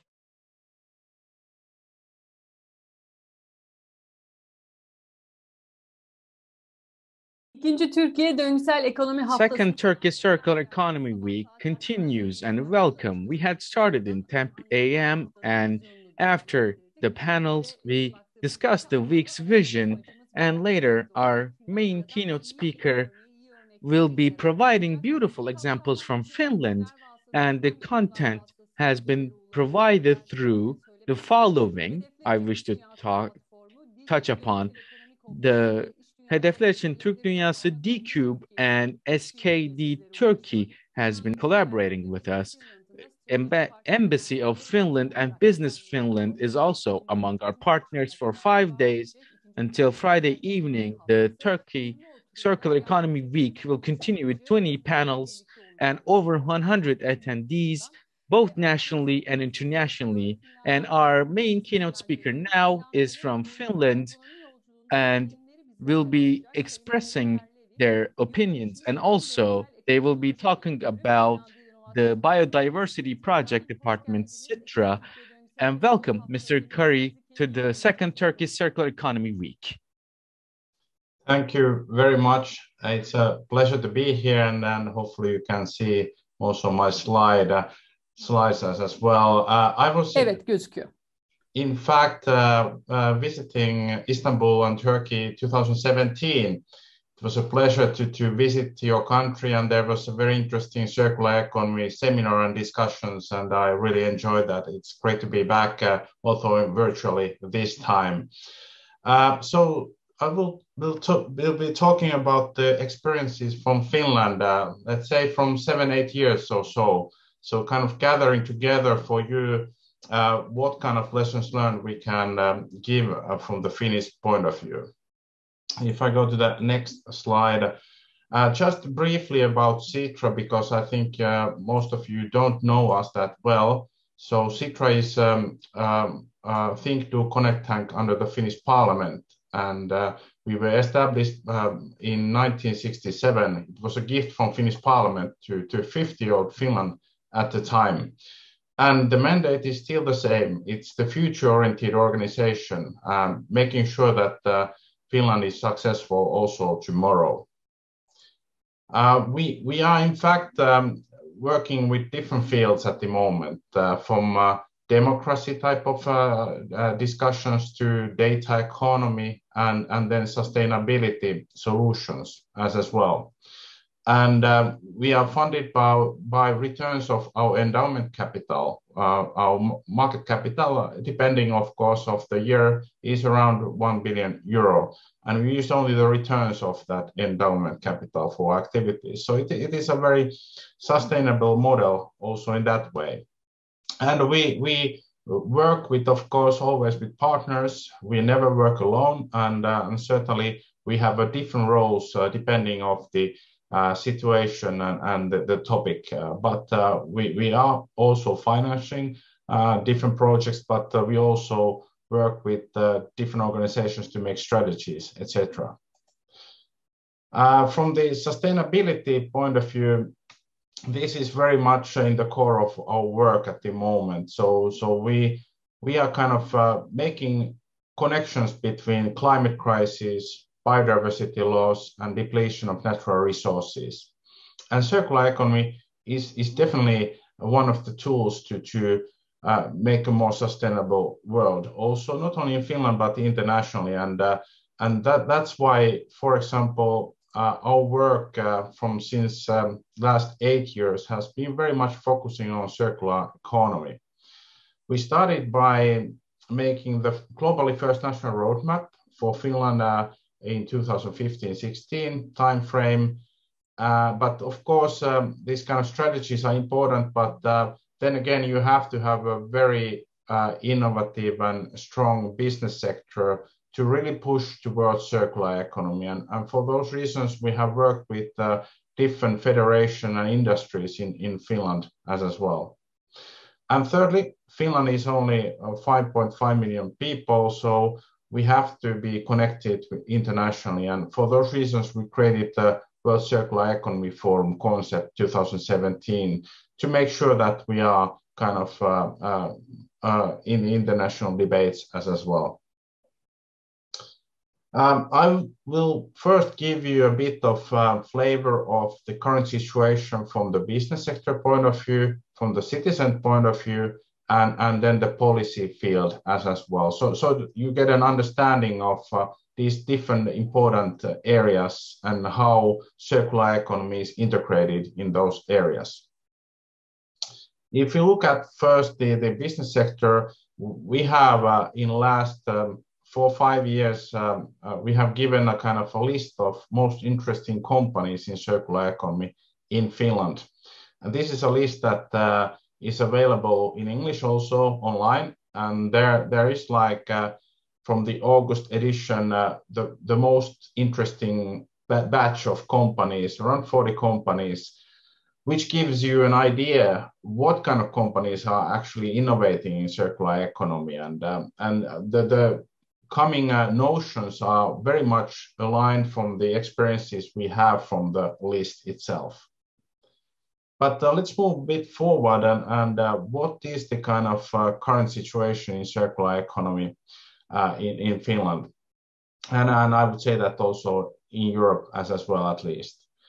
So we know already that the traditional corporate social responsibilities is not enough, and why circular economy is actually quite good for the companies is that it gives core business model aspect to the notion, and really it's not only compliance issue, it's really about how to make the business itself very much sustainable. And what we also see as an interesting kind of phenomenon is that the front-running companies are setting a higher, more ambitious targets than the regulation is requiring when it comes to emissions or circularity goals itself. So this is of course a positive thing that there is this kind of a sparring element from the industries, that they see that they can actually go faster. And one of the most interesting and I would say important development is that there is more and more needs from the data perspective, data about sustainability of the products and services, and the kind of transparency of the whole value chain. And there are companies that provide these kind of services, but certainly it is an opportunity in the coming years for many companies to focus on this enabling factor of circular economy. And fourthly, the recent crisis from the COVID, of course, but let's see how also in the current crisis, the linear supply chains are vulnerable. We all know that. And if you are better and smarter with materials, the circular economy business models could help the companies and the societies also to be more resilient. That was a snapshot of the Finnish industry sectors. But then again, what about the citizens? At the end of the day, they are buying the services and the products. We are in a fortunate situation that in the last years, more and more people see this as a viable option for the society. 82% of the Finns believe that circular economy will create jobs in Finland also in the future. And also the notion of circular economy has developed from being, let's say, recycling to more holistic solution where citizens understand that this is also how to be smarter with natural resources overall, and all the implication of it. So in that sense, it is more mature market also for innovating with circular economy business models. Of course, there are opportunities, but Finland has also challenges. So it's certainly not kind of Finland hasn't reached circularity. Let's put it this way yet. Of course, Finland is ranked in many international comparisons and studies quite highly from the sustainability point of view and SDGs point of view, but the challenges that Finland has are really related to consumption and production patterns, climate actions, and state of biodiversity. So as I started, I showed these three different elements. Üç tane farklı şey göstermiştim. Doğal kaynaklar. I think that is really where the focus has to be in the future, also in Finland. How to integrate these, because many countries, also in Finland, we have separate strategies for different areas, for bio, for climate, and for circular economy, to name some. So certainly a lot of work to be done in these areas as well. So little bit about history as well here. So I mentioned about the strategy work that we did for Finland back in 2016. So at that time, there wasn't circular economy roadmaps. There was, of course, European Union plans, and that was an important kind of benchmark for us in the European Union level. But what we really wanted to do was to provide a tool for change. So to help the country to make the steps and bring the stakeholders together and make sure that we have the right actions for circular transformation. So more important was to inspire and get the actions on the ground rather than to make it perfect from the day one. So to have it like an agile roadmap was important. Since 2016 to this date, so last year, Finnish government made a decision that there will be a circular economy strategy that reach out to 2035. So in that sense, there is a long-term goal now for Finland in circular economy, and I was involved in making it as well. And these are the kind of let's say the headlines of the new kind of target for 2035. So really that we have, of course, sustainable products and services, but that our choices are future-proof, so that they reinforce the welfare society in Finland. And like I mentioned also, that less is more, in a sense that that we make sure that the materials stay in the society longer and safer. Of course, the digital solutions, as I mentioned, is integrated here as well, and also the international aspect, as most of the value chains are international from the Finnish perspective, and our companies are working internationally all the time. So from the international discussion point of view, I think this slide is most likely, at least for the policymakers, most interesting, as this has the kind of three objectives that will be followed from the program's point of view. And why I'm saying this is interesting is that it certainly has interesting elements, as Finland is a country rich with natural resources. Still, Finland has put a cap on use of natural resources, so that by 2035, the kind of use of primary raw materials will not exceed 2015 level. And that's, of course, internationally interesting as well. But it's combined with resource productivity target, the aim to double it by 2035 compared to 2015. And then finally, the circular material use rate must be also doubled by 2035. Very ambitious, not easy to do, and certainly it's not even easy to measure it all the way. But that's maybe the ambition level that Finland is setting for itself. I have now covered the policy part and the citizen level and the business sector. But now I'm moving a bit of the lessons learned point of view from, let's say, more from the substance to more about the processes now. So every country, region, city, of course, you have to have the understanding what is your point of departure. And that's varies a lot between countries and regions, for sure. So it's not easy task to do, but it's very important. The second thing is that, of course, you have to ask questions on your, not only in the start, but you have to kind of revisit your goals and understand where you are aiming for. And definitely you have to have a metrics in place that make sure that you know that you are really reaching those goals.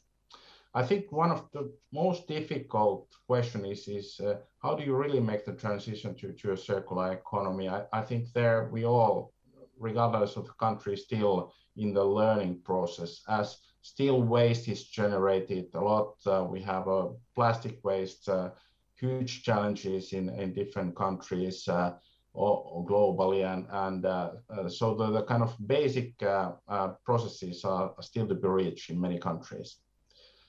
But if a country or region is interested in these kind of national roadmap processes, this is, let's say, very simplistic process that we have done ourselves. And it's, of course, something that different countries can either take it as it is or focus on certain areas only.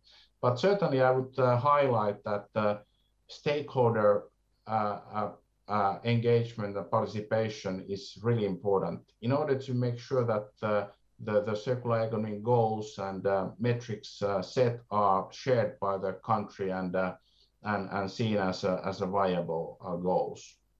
Second thing that I would say is that the execution is the key as well. You could have a perfect plan, but if it's not really executed with suitable resources and evaluated, it is not going to work either.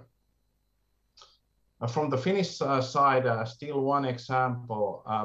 I think in the early on we decided that we should focus on education because circular economy strategy is a backbone of Finnish society, and so is education. And if we can combine these two, it should give us a quite good, not only from societal, but also from the market perspective, good ground to continue the work. And in last years, let's say from 6th or 9th grades already, 75% learn about circular economy in school. So even my daughter has learned about it, and it is something that we are following very interestingly, how it will change the innovation and the society at large. In fact, also when we have been asking from companies, what are the skills needed? And they are about circular economy, they are about climate, they're about biodiversity. So there's a strong need for talent that understands circularity of materials and designing products and digital platforms and repairing and maintaining goods. So certainly quite skillful people are needed also in Finland in future to make sure that we are on top of the trend here. So I would kind of conclude the roadmap and discussion by saying that of course every country has to focus on its own strengths and aspects to start with, and have a balanced action with flexibility, and the situational picture, of course, varies in time and in region. But most important really is to invest in execution when you have done your strategy plans. If you are interested to learn more about our work in this field, we have made a guidebook how to make national strategies for circular economy, and it has a much more kind of different tips and tools how to design the process and engage with different stakeholders. So that has been very popular guidebook internationally as well. I would like to conclude before opening for any Q&A that I started by saying that Finland is a small country and we need to be networked globally. The World Circular Economy Forum has been from the day one in 2017 one of the hotspots for circular economy and really bringing together the key stakeholders. In last years, virtual events have brought together around 9,000 participants from 130 countries, and it's still continuing be popular. And this year we'll have the forum in Rwanda in Africa, so it will bring a totally different perspective to circular economy discussions in that sense. And I'm hoping to see you also in our forum in the coming years. But I think I've used my around 20 minutes here to provide the outlook of circular economy from our work, but I'm also happy to answer any questions or if you have any comments at this stage. Thank you very much. Çok teşekkür ediyoruz size. Thank you very much for your presentation, and to our listeners, if you have any questions, please ask and we will transfer your questions to you. And I'll have a question especially. We hear wonderful examples from Finland. Even the Turkish ambassador earlier in the morning had said that 99% of waste have been recycled into the economy. This is a substantial percentage. And you also discussed the roadmap. What can you say in terms of recycling? Of course, you summarized this, but Finland, in terms of circular economy, is a leading country with 99% of recycle. And in this recycle procedures, what do you especially utilize, perhaps in energy segments? Thank you. Yeah, very, very good question. Indeed, landfills are history in Finland in that respect, that we have been able to transform the materials to use. Although I have to say that Finland is still generating a lot of waste. So in that sense, we have challenges here in Finland as well. We should be able to reduce the kind of waste overall, which is a huge challenge for any country at the moment. But indeed, the waste generated is not ending to landfills anymore. What is where we have to improve in Finland also is that not all of it goes to recycling, it goes to waste to energy as well. Quite a lot of the kind of used part of, so we have to improve the reuse and kind of, let's say, more value added use of the materials in Finland as well more.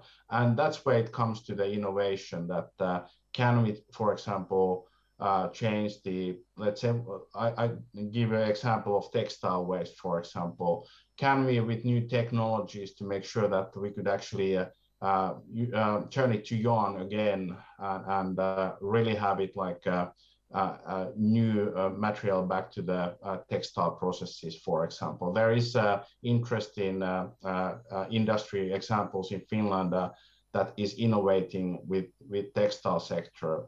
Of course, plastics another one, which is internationally quite heavily debated as well. What kind of new technologies could use either in mechanical or chemical recycling as well. But yeah, there's of course more construction sector, how to really use the recycled materials more, but also more importantly, how to emphasize the design of built environment so that they are in the first place designed so that they could be reused in the industry itself. So I would say that we are in the kind of in the process to go to the right direction, but we are not utilizing the recycling part that well yet.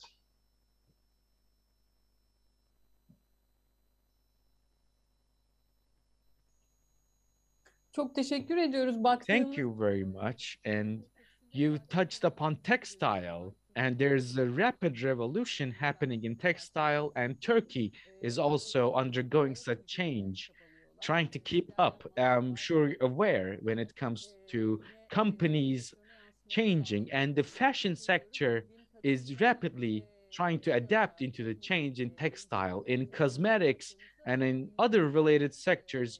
You see many companies focus on organic or recycled materials with their new designs on the stage.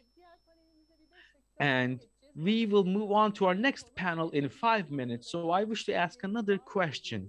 You said there's much work to be done in Finland.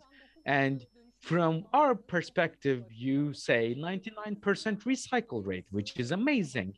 And you said there's much more to be done. Can we look into what you're doing in Finland and what you're planning for? Absolutely. I think in the future we could exchange ideas and what kind of processes we are using. I think from Finnish perspective, what we see at Sitra important is the emphasis in education and making sure that people very much understand the possibilities of circular economy, including, of course, recycling, and that the businesses are in the forefront when things go forward in a faster way. And definitely also the policy side that put ambitious targets like Finland has done now. We hope that it will speed up the process in the future. Thank you. Çok teşekkürler. Katkılarınız değerli. Thank you very much for your valuable contribution. And you said training and speeding up the processes. Thank you. From Finland, we heard Mr. Kari Hallevi, and he shared his experience also, the perspective and the developments from Finland. And we move on to our next panel. Now we focus on the planet, how economy and people should change, and our guests will be here shortly. We say there's no planet B because there is no B, there is no alternative, and we used to use world to its fullest.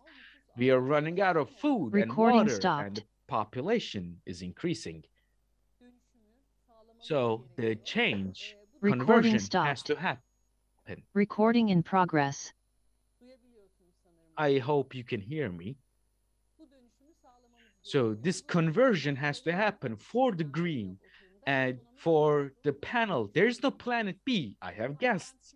And Hakan Timur from Sabancı Holding Sustainability Group Chairman. I see him here. Hello, Mr. Timur. We have Miss Ayça Eroğlu from System Air. Hello. And we have a young activist in our group. Hello there. We see Miss Duru Barbak and Atlas Sarafoğlu, climate activists. Welcome. Hello, welcome. And your names and your voices are a lot more heard these days because your work is for the future, for all of us. We wish to start from Mr. Hakan Timur, and he himself as a business representative, he will talk about the importance of green conversion, and you, as your department does, from a holding and a business perspective, defend this. And we see the resources of this year for the future. And we see more indebtedness for the materials of the future. From your point onward, the future utilization of resources and for the future resource security, Mr. Hakan Timur, what do you have to say? Thank you. Being with you in this panel is really important. It's a very happy thing for me. And everyone that's following us or watching us, I would like to welcome them all with my affection. And for this question, I want to look at it broaden this perspective. And changing everything and making better for this environment, it is our common problem with government and with environment and as a society. And with that, if we continue on with the same pace, we can only reach the sustainability goals in 2073. And there is currently a war between Russia and Ukraine, and with all of this kind of problems or events this kind of events can make us brought back the developments we have already gathered. But I said that's why I said let's take a look at different perspectives. Let's take a look at social way. When we'll take a look at for the unemployment events in during the 2007 and 2019, the unemployment was very high.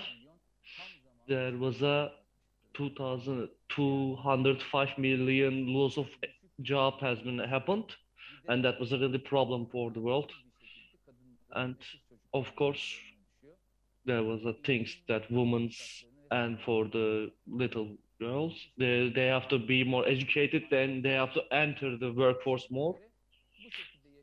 And if we'll start working and live like this, we can only see that we can reach the social equality in the next 99.5 years. And there is lots of political instabilities we see. A lot of people has to leave their home because of lots of instabilities. There's right now there's more than double amount of refugees since 2010 in the global arena. When the vaccine for COVID has been created, most of the people that had been vaccinated was from the highly developed countries. But for underdeveloped countries, the vaccination was less than 10%.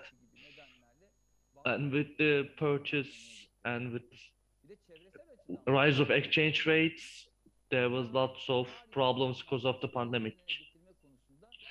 And for Paris climate agreement, we are currently right now back below in 0.3.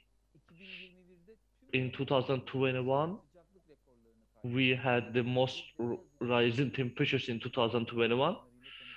Of course, we've seen because of the forest fires, and ecosystem are currently getting malfunctioned in warning ways. And in 2015, lots of water sources are getting lessened, and waste is of course another concern we have with. Nearly 1 million plastic bottles are getting bought every year, and they always sent to the trash. So private sector, what are they doing for integration to the waste-free system? And of course, we had a report for the sustainability goals to reaching the analysis. The companies that they take as examples, for 75% of it, they say that they will use the goal, but only 25% of them is they currently working on it, but only 1% actually does the work for sustainable and more waste-free environment. And of course, I always talk about negative things, but let's talk about positive things too. We are really great with risk management right now. In 2021, there was like 1,600 more government-free organization has been created. They work together they have worked for global problems together. That was really important. Pandemic has increased the pace of digital transformation for governments and social ways. And in the meeting of Paris Agreement, the countries that has been representing the 75 of the countries in the world, and making the private sector become a part of solution, they are really working on it. And we are going to transform to a better energy and a more safe energy than coal in 2040. And lots of government leaders and presidents, They are currently working for everything they can do to make more environmental friendly ways and companies. And European Union currently doing lots of revolutionary ways for the change of environment and making more waste free. And it affects more globally platform on that part. And we are going to enter, they see that a new transformation for the world that we'll see in the future. And as I said, for the Paris Agreement, the zero emission goal for 2053, there are lots of regulation adjustment and adding new regulations on that part. And of course, this is the positive ways we have seen. Where are we and how much far we are from our goals?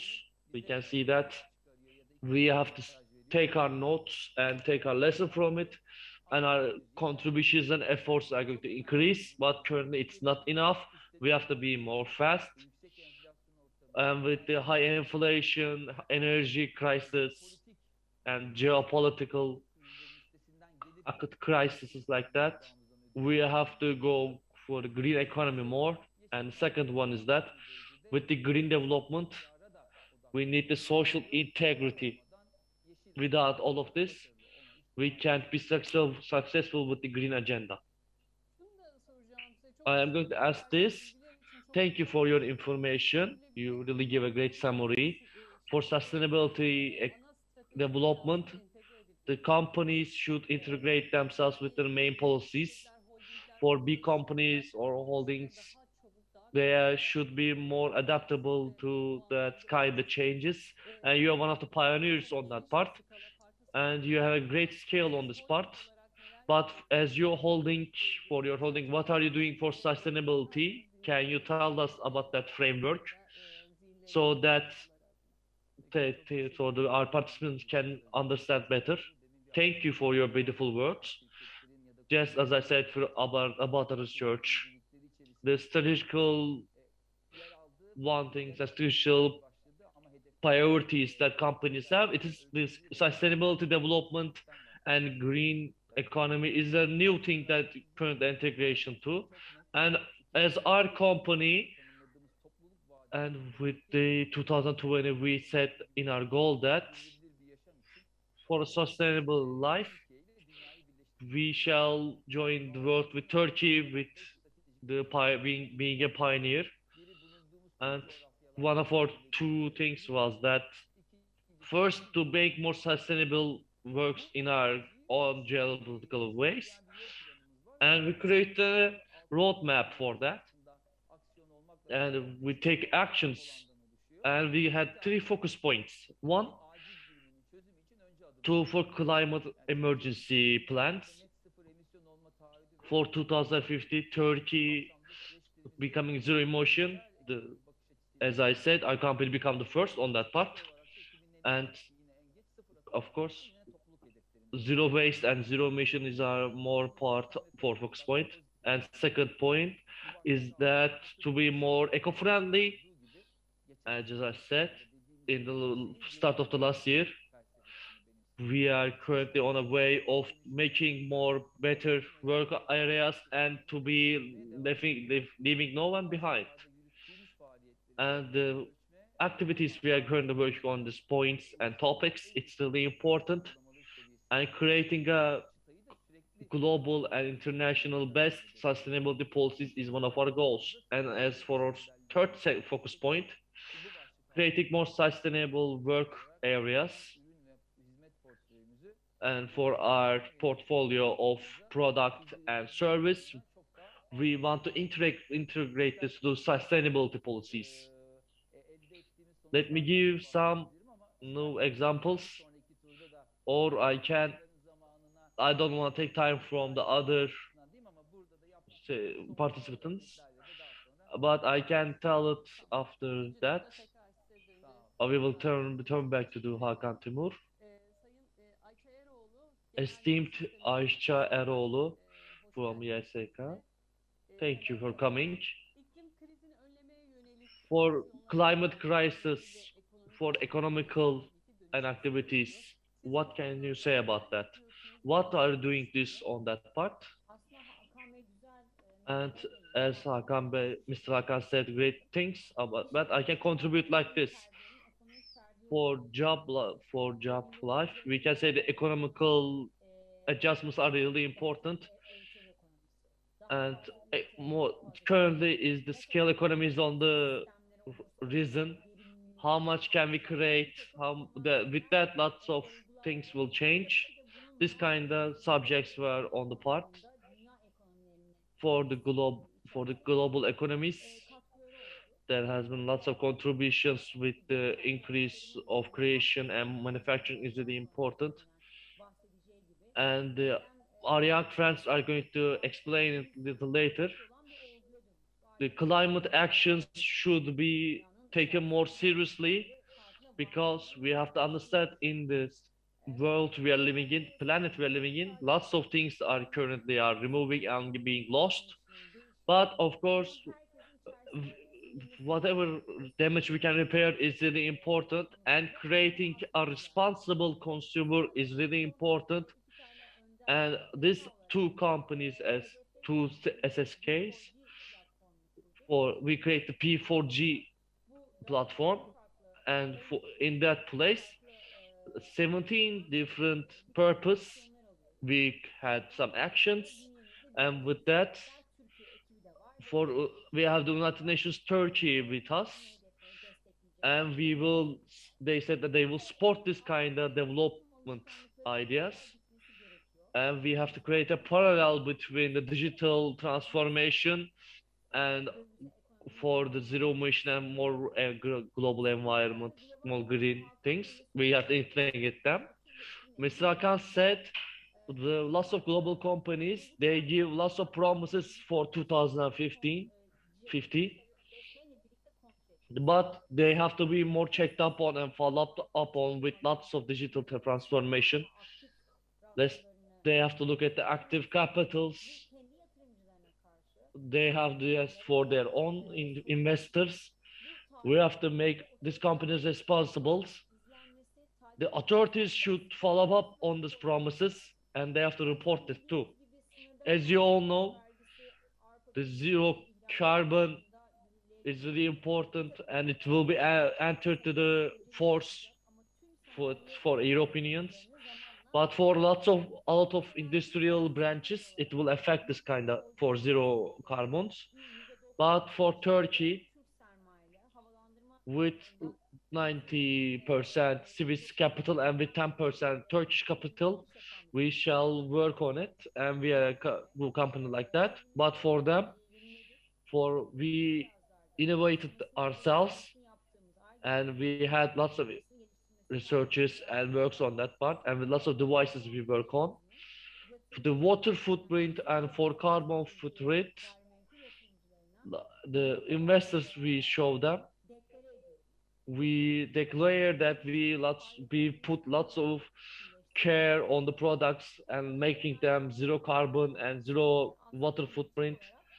And as a metric for that part, we follow up and report everything we do. This kind of things should be for every sector. They should not do this for mandatory reasons. They have to do this they want to do this. They have to want to do this. Thank you. We shall come back to you too. Let's look at the young people. Our young people for this. They are doing this work in the field too. They want to reach to us and to our society.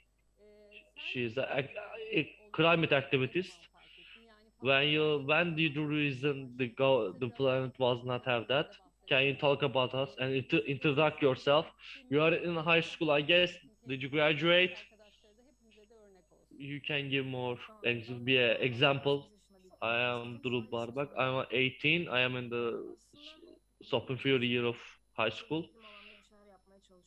I have been doing lots of things for climate, but I didn't learn about the government, the planet no more. And I started being an activist role. I started in a young age. I always liked animals. I always watched documentaries. I read books about animals. But after that, when I started high school, I started using internet more actively. I see. Can you speak to the looking to the camera? To look at us, please. Tabii. And I had a lots of. After I started high school, I did my own research, and with that, I seen some reports for animals and for environment. I see the content creators sources, but after that, I seen there was a really big problem, and I've started working like that, and I become activist, and become a content creator. It was a long-term framework that worked, but how can you create an awareness? Sometimes your friend help you. What do you do for your activities? I am working on two frameworks. First is I am working with the climate for Turkey. We have global climate activities. It is for all of the world for the same day. It is we joined this from Turkey with our own activities. I am from Istanbul part of this committee. I am a part of the Istanbul committee. We work on that part, and of course, with the change.org platforms like that, we create campaigns for environmental campaigns, and we said that let's open up the climate emergency plans. We work on this, and we had social media campaigns to create awareness on that part, and to make our voices heard. And of course, we have a blog in Instagram that we use for content creating, and we give currently on the rise news about it, the environment and climate, and we want more people to engage with our things, and we create this to, as I said, create content and make people voices are heard. We have a little more time. I want to ask you this. What is your more purpose to change? Yes, there's a climate crisis. What kind of transformation should start? What do you think the transformation, the change should happen in which part to help with the climate? Transformation should start with the person's awareness and society's awareness. With that, the governments and the companies has no other choice to change after that. We work on this to make more climate activists should increase. That way the political figures and business figures has no other way to make change. As I said, political change is important too. We always say this. For climate crisis, we don't need any magical solution. We just need social and political change. And to have more political change, we need more more climate activities. Thank you. As you said, mental development is really important, and with that, after that, action is really important. When I talk about activists or business people, we need to put more effort, as you said. The consumer needs to be wanted. If you want this, the companies will work on that. When we take a look at this, where the world is come here, consumers, we are currently with the social, the people, the companies that work on the climate crisis and companies that work for environment, they give more importance to that. As consumers want more, the companies like to work on that. It's a full complex, and lots of people need to understand this. let's turn to the other climate activist, Atlas Sarafoğlu. Your name has been heard lots of much in the recent years. You are one of the biggest name in the climate activist. Your panel. We always see you with pancarts and lots of other things. You will always on the fields. What do you see for our world? Can you talk about your own perspective? Thank you. I'm currently a little ill. Sorry about that. And of course, where the world is going on, I, I, I heard about Greta when I realized about the problem with climate. I heard it from radio in 2008, and lots of youngsters as me see the Greta and start going on the streets. I thought it was something like a natural disaster, but because I didn't have any research. But after did my research and look at the reports and look at the documentaries, I started to learn what it is. To end this fossil fuels and end the usage of it, I want to go to streets and for 15th of March, there was a global call for climate strike, and there was no one in Turkey like me.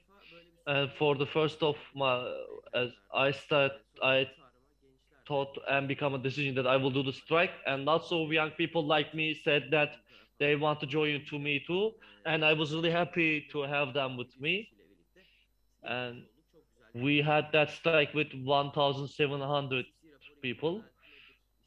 What is climate justice and other things like that? I didn't know anything about that. I was really young, and learning about this was really hard.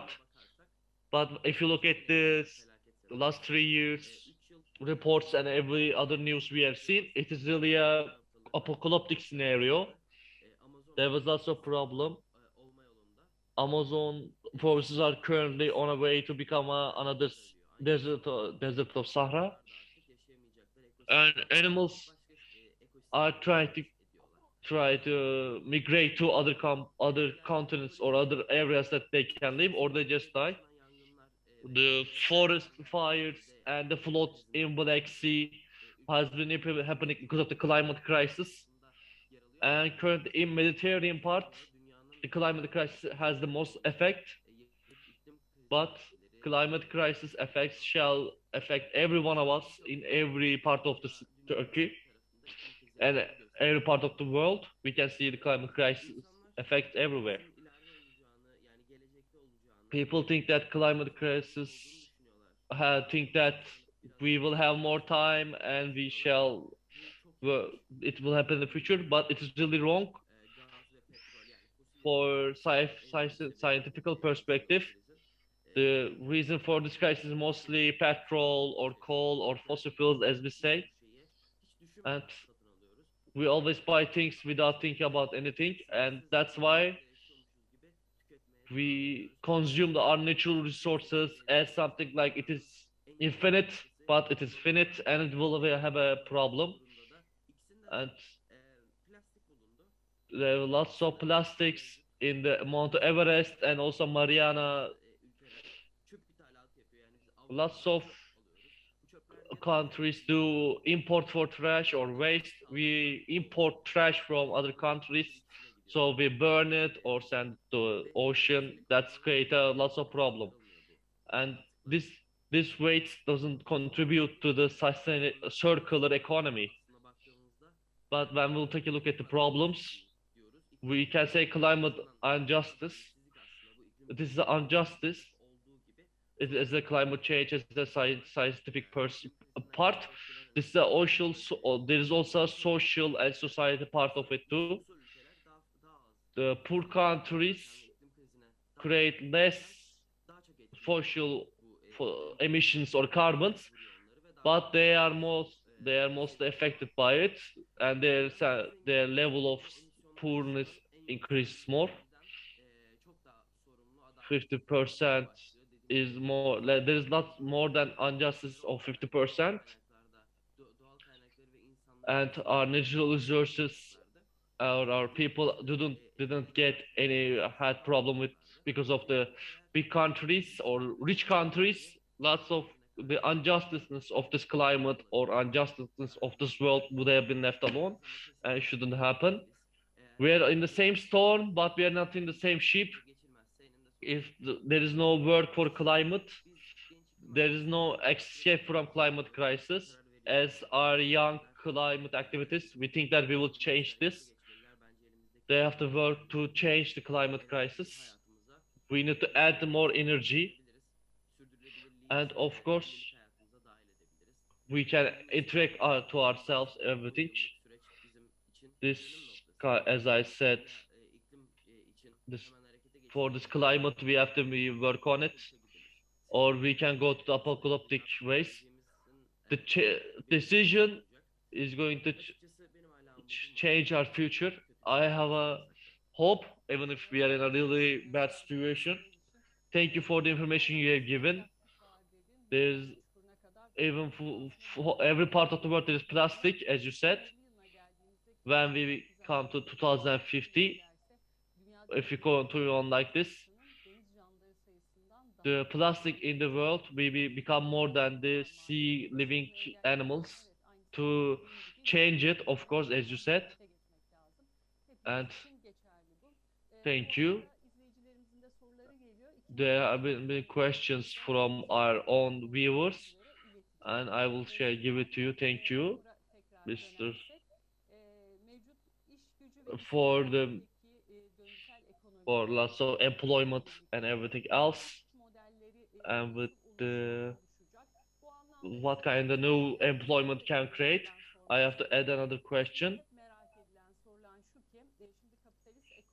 Tüketmek üzerine deniliyor tabii ki. Daha az tüketirsek de less consumption and change, if we consume less, and for longer durability in products, how can people find jobs? Will there be a loss in employment, and how can we prevent it?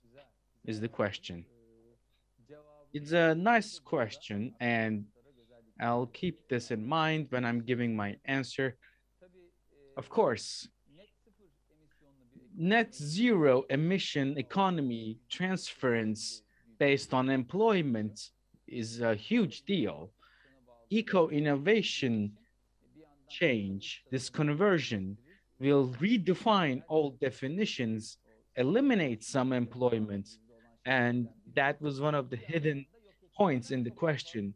But it has the potential to create new areas of employment, much more than before. Of course, we cannot predict it as of now, but we had similar changes in the world. When you look at the history, Industrial Revolution was one such example with a dramatic change, and some, if not majority of employment were eliminated, but much more areas have been emerging back then. Adding value and emerging as beneficial from this, every part of the society has to contribute to it. And some of them, of course, rely on education and the curriculum for sustainability and green future changing and its adaptation. New occupational education has to be provided for a talent pool based around green industry. And with current incentive systems, this eco-innovation, the green entrepreneurship, and social entrepreneurship have to be detected for the creation of new employment, and organizations and businesses have to be supported. The governments rely on this, and we rely on the government. And organizations, on the other hand, will have their own problems, not just businesses, but NGOs, foundations, and everyone has parts to play in such a change. We have the sector and inter-industrial social dialogue necessity, where manpower and employment has to be created and developed simultaneously with roadmaps developed And in fact, cooperations have to be increased. Of course, with the green revolution, the employment market demand and change has to be proactively detected beforehand to supplement for gaps and for future demand. The current employment and occupational forces have to be prepared for the future. That was one of the answers of the previous questions. For a potential decrease of employment, as I've said before, with new businesses emerging, there won't be a problem, but current employees and future workforces have to be developed, trained, educated, and have to be presented to the employment market. I wish to say that as the Sabancı, we have a strategical priority in raising and educating employment. For future employment and skill talent needed, we have a data analytic based business planning model, which have been implemented. Changing needs and demands are based on advanced technology, engineering applications, blockchaining, which has been a metaverse or have been much hot topics of recent times, and we need industrial leader on this. Advanced data analysis, data engineering, and data developers and further analytics have to be a necessity. Innovations and developers of access and creative thinking or climate change based thinking have to be adapted with many programs. We have such programs with contributions from employees and friends alike, with notes and higher education support, with over 1,500 employees establishing and creating new talents in their fields. We go through such education, and its sustainability matters for the sustainability of employment. Of course, our experiences are ready for share. However, a third point I wish to say that individuals, all of us, have some responsibility in this regard. The Green Revolution, and with it, we have the terms sustainability, climate emergency, social justice, green economy, eco innovation, and other terminologies. And we have to raise our individual awareness. You know, previously they talked about this too, which I find it very valuable. But individually, we should also be curious, questioning, and doubtful, utilizing resources of science and develop ourselves. We have work to do individually. That won't be enough, though. We have to share this awareness to our family and friends on every area with every people we contact. We should raise this awareness and move accordingly and ignite the passion for change. Both as an individual and collectively, we have to change our behaviors. With small things, great changes can happen, I say.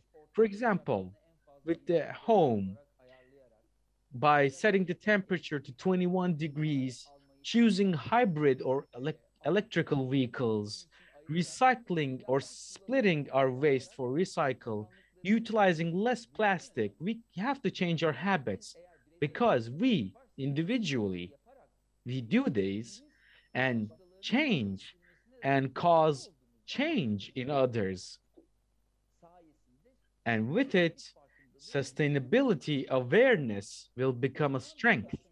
And with the green revolution and in the work life in the future, many problems and needs based on it will become our part of our daily lives and will be already developed. And in this regard, we have responsibilities also.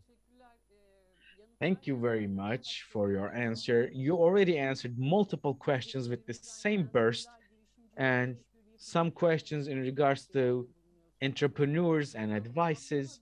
You briefly touched upon it, but do you wish to have any addition in terms of circular economy and opportunities it provides for entrepreneurs? Of course, and with it, if you remember, this environment has to have systems for incentives for eco innovations, and organizations have to be supported for this. And fundamentally, the government, the environment, the people, and everything else is responsible. And organizations too. We, as an organization, with new entrepreneurships and funding allocation, we prioritize sustainability related areas. And in this regard, we are one of the companies that in this network exist for this. For many entrepreneurs on this level, people that wish to enter this network or people that need to advance in the network requiring funding essentially receive support from us. And the sustainability approach in the company standard and the allocation of budgetary with policies in company is our priority, which I believe will create an ecosystem by itself. Lastly, we have another question in regards from our youth for their future effort they wish to talk about, they work for all of us.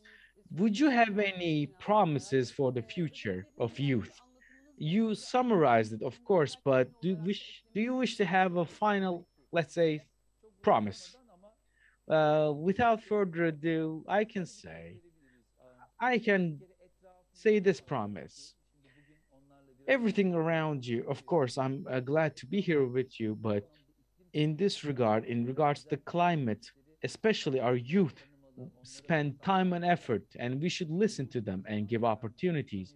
We're here today, but I know Duru, and their I read their blog posts on Instagram or videos on YouTube with Atlas. Atlas hasn't done a video recently, but he became a climate activist instead of being a football player. So the most important promise I can say is to recognize them, acknowledge them, and cooperate with them and be the interpreter for their voices in our sectors.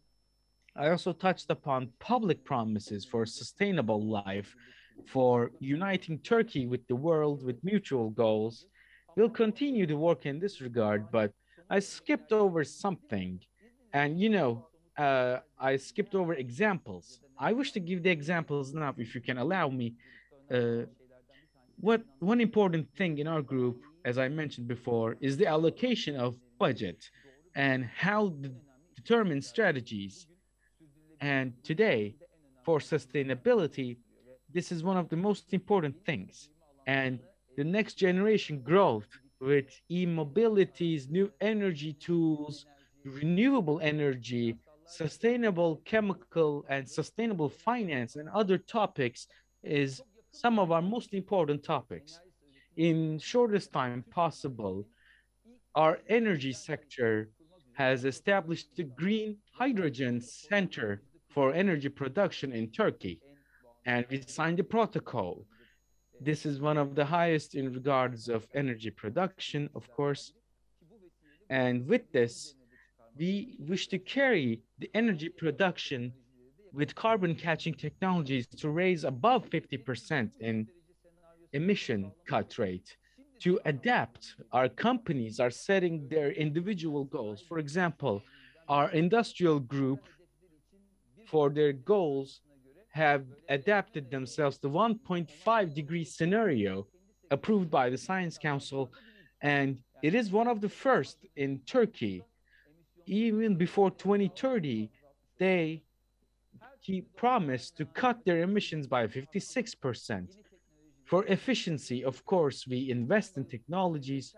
Last year, environmental efficiency spendings 40% was beyond the recognized investment for it. For regional changes, we have a construction equipment segment, and double the amount is set aside for alternative fuelage and has been rising 2.5% in the last 4 years.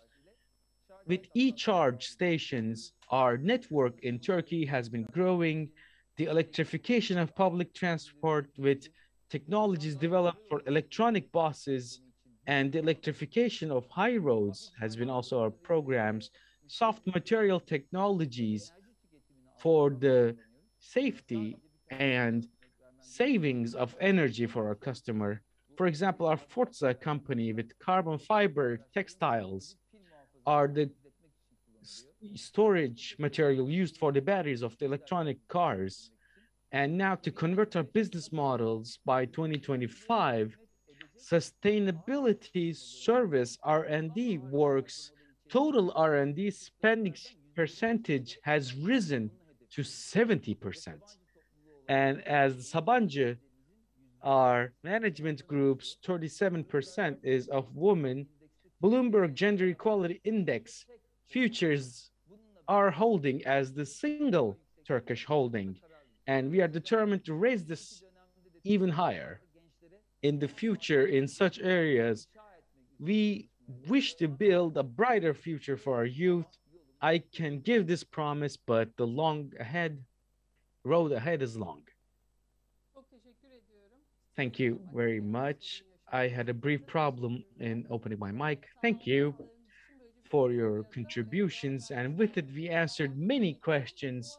And now on to our new topic, and we receive questions, and if we get the time, perhaps we can have a third round for extended Q&A.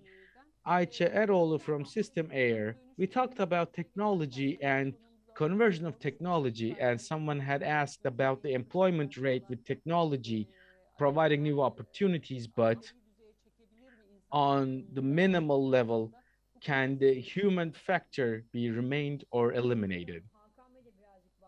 Of course, Mr. Hakan also touched upon this, but for sustainability based on UN Development Plan Article 8, that befitting of humans and economic models is the question of technology.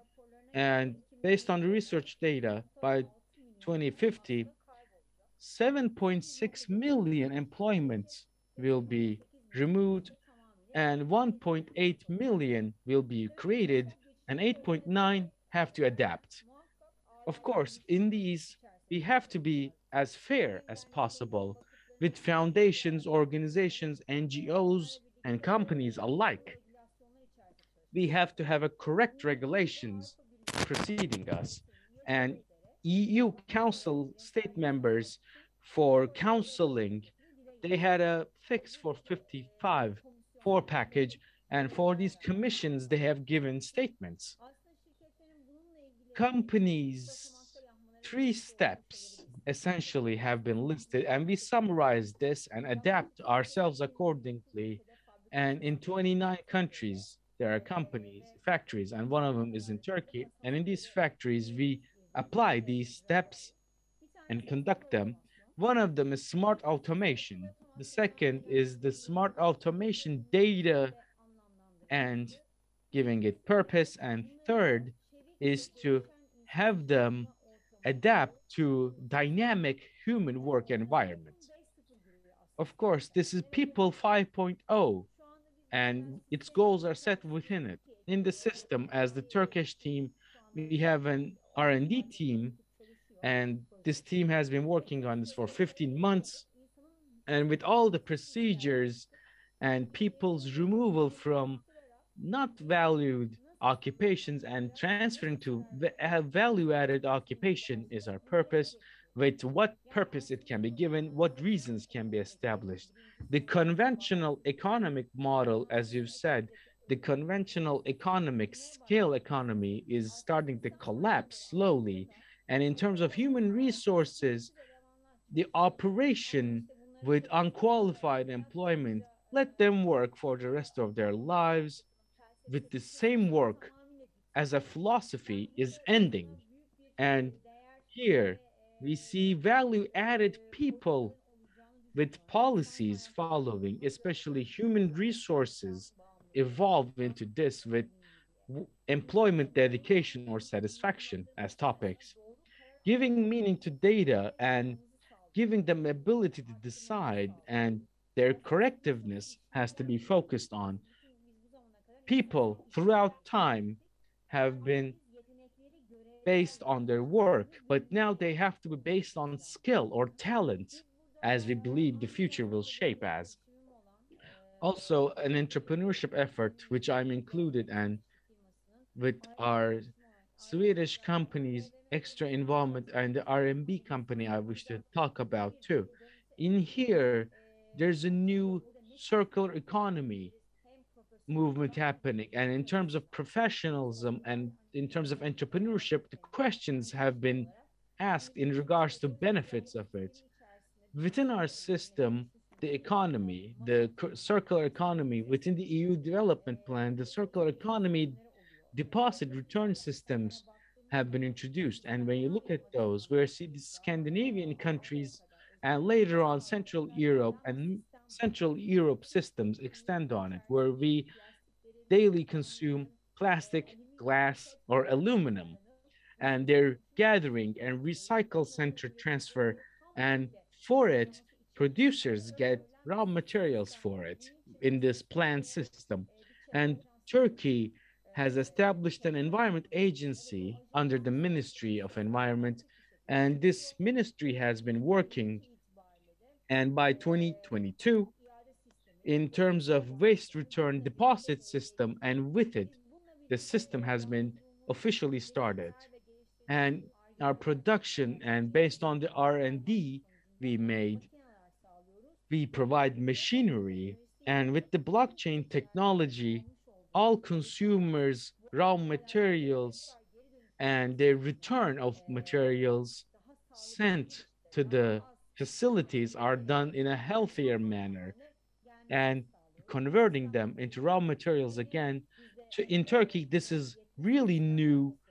However, this was in Sweden since the 70s, but in Turkey and geographically neighboring nations, these technologies are new and establishing. And in these regards, there's much opportunity to be have. We have a question for Sabancı Holding, but of course, for every company in the business world, can this question be asked to?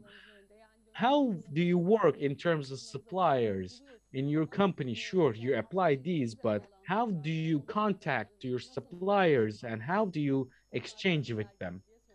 Are they in the same behavior? Çok özür dilerim. Ayça Hanım'a sordum. Size de döneceğim. Özür dilerim. Pardon, Sabancı Holding deyince ben de Hakan Bey cevap Çok özür dilerim. Sabancı Holding'e gelmiş ama... The question was for Sabancı Holding, but we wish to ask you too. Apologies for the confusion. And as the different representatives of the business world, after other answers are given, Mr. Hakan will have the same question. What is your answer in terms of suppliers? Extensive producer liable responsibilities is a procedure we have, and in the system, we have many long-term payment plans and some responsibilities with it. On HSC, the air conditioning in cooling sectors, total energy, when you observe it, we see a 40% carbon footprint, water footprint, or energy consumption are based on this main group. And in here, we see responsibilities emerge. Of course, suppliers also have their responsibilities. What are those then? In this Fit for 54 topic, before it emerged, in all of our devices, we use components and the supplemented complements based on eco-design directives as to how to use them, how much energy do they spend. We have some measurements taken, and in our modules, based on agreements, we imprinted them. Our components and the components that are supplemented globally are based on matrices we set in such manner, and with the other suppliers for long-term cooperation, we either pause them or develop them, reevaluate them, remeasure them, and if they are really fitting of our conditionals or in parallel, we implement them. But in this regard, in the world, as with Turkey, especially in iron and steel sectors and on engine sectors, fans are import related. The investment has been very serious, And we, of course, develop these day by day on a basis as a summary. Thank you very much. To Duru Barbak, our climate activist, of course, what you're doing and its reach to the people matter. And Mr. Hakan said he follows you. I've seen the excitement in your eyes. Of course, reaching out to people this easily matters, and it is really wonderful to see the impact on people. How would you evaluate this? You talked about what you're doing and what you will be doing, but let's say 10 years or 50 years later, what kind of world do you dream? A decade later, I'll be at 28. I believe I will be in my working life. And this eco innovation we talk about is my goal. There are many sectors that we want to be in. Of course, the change has to happen with some speed. In politics, policies, we need major change. And of course, the policies impact climate. So in this regard, we need to have a change happen, especially in energy. I wish to work in energy, in renewable energies and technologies, especially food sector too. With greenhouse gases is a problem. We have to take part of waste management, transportation, and urban planning are some of the sectors I'm also interested in. And I believe a serious amount of work can be done. And I believe in 10 to 20 years, even 50 years, I see myself in it. And these, of course, will coincide with my work of raising awareness. As I've said before, I cannot make everything a reality. So individually, I see it myself like this.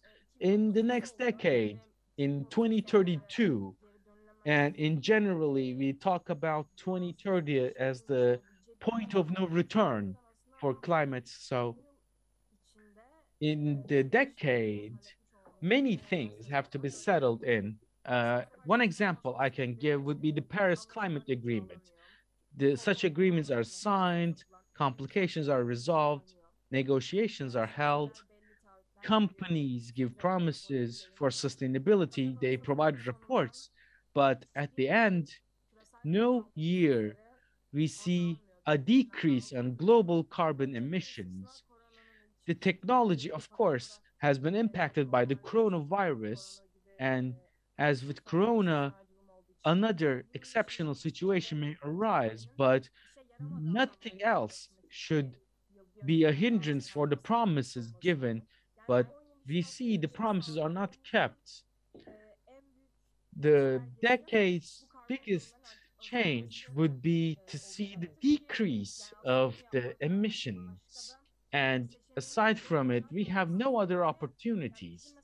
And what we want to do in metrics level, what we want to do or need to do is trying to recover from the previous year and have a less carbon emission compared to previous year.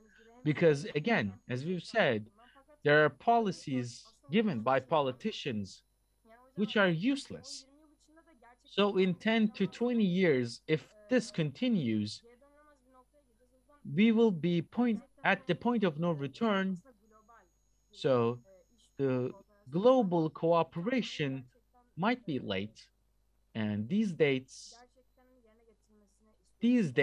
may not be happening as we dream it. A decade might seem long, but the time moves fast, so we have to hurry in this regard. You know, they say the climate change won't happen tomorrow, it is happening today, and we see the change happening. And a question to you is towards your personal life, what do you do and what changes have you done? What do you use or what you don't use? Can you please touch upon them briefly? Of course, people have different expectations, you know, saying like, I don't use plastic, etc. But this point has been in the past, so we should talk about actual matters. So not using plastic bottles for water, etc., distract us and make us lose focus. In my personal life, the most important thing I do, which I recommend to everyone, would be to become a climate activist. But, not just going out on the streets and singing, but perhaps you're a newsmaker. You can make news about this matter. If you're an artist, you may use your art for this matter. If you're a businessman in your company, you can actually start this change. These are ways for activism. And in our daily lives, the most important thing would be to have a change in our surroundings first. It might seem abstract, but I can't change everyone's personal life, so you have to discover it yourself. And of course, everyone cannot simply be prescribed the same for activism. So you have to look around you and find something for yourself. So that's what can I say. I cannot touch upon topics about decreasing emissions. The question was in those regards, but I cannot give any concrete recommendations because the concept of emission since 2000s, we had factors. We have companies huge as BP making a topic of discussion. Politicians have been distracting themselves in order to draw the heat away from themselves and into the people. Of course, everyone has to decrease their emission by consuming less plastic and stopping unnecessary consumption. But again, these are too late to discuss. So what I can recommend is to have a collective embellish around you and move with it and join groups that do the same. Thank you for your wonderful recommendation. If you're an artist, make art based on it, or if you're a newsmaker or media personnel, make news around it. And we see similar examples already emerge where galleries based on recycle already become the norm. And we, by participating in this, become part of the people. We wish you the best, Barbak. To Atlas now, I will ask you a question, but of course you can also add anything into it in regards to future of the world. What are your demands or what are your expectations and what do we need for change? Of course, local authorities and administrations and everyone's contribution greatly matters, but you, for change, what do you prioritize? Of course, I wish to start from the Hakan's, and he also said he heard my TEDx talk, and I wish to thank him for it. But I want to touch upon the war happening right in front of us, where Russia's contribution in petrol and gas, the fossil fuels they use, and because of the power and money it got from fossil fuels, they harm people. We still have time to not mine out natural gases or oil. Of course, the time is shortening, but our daily lives can still change.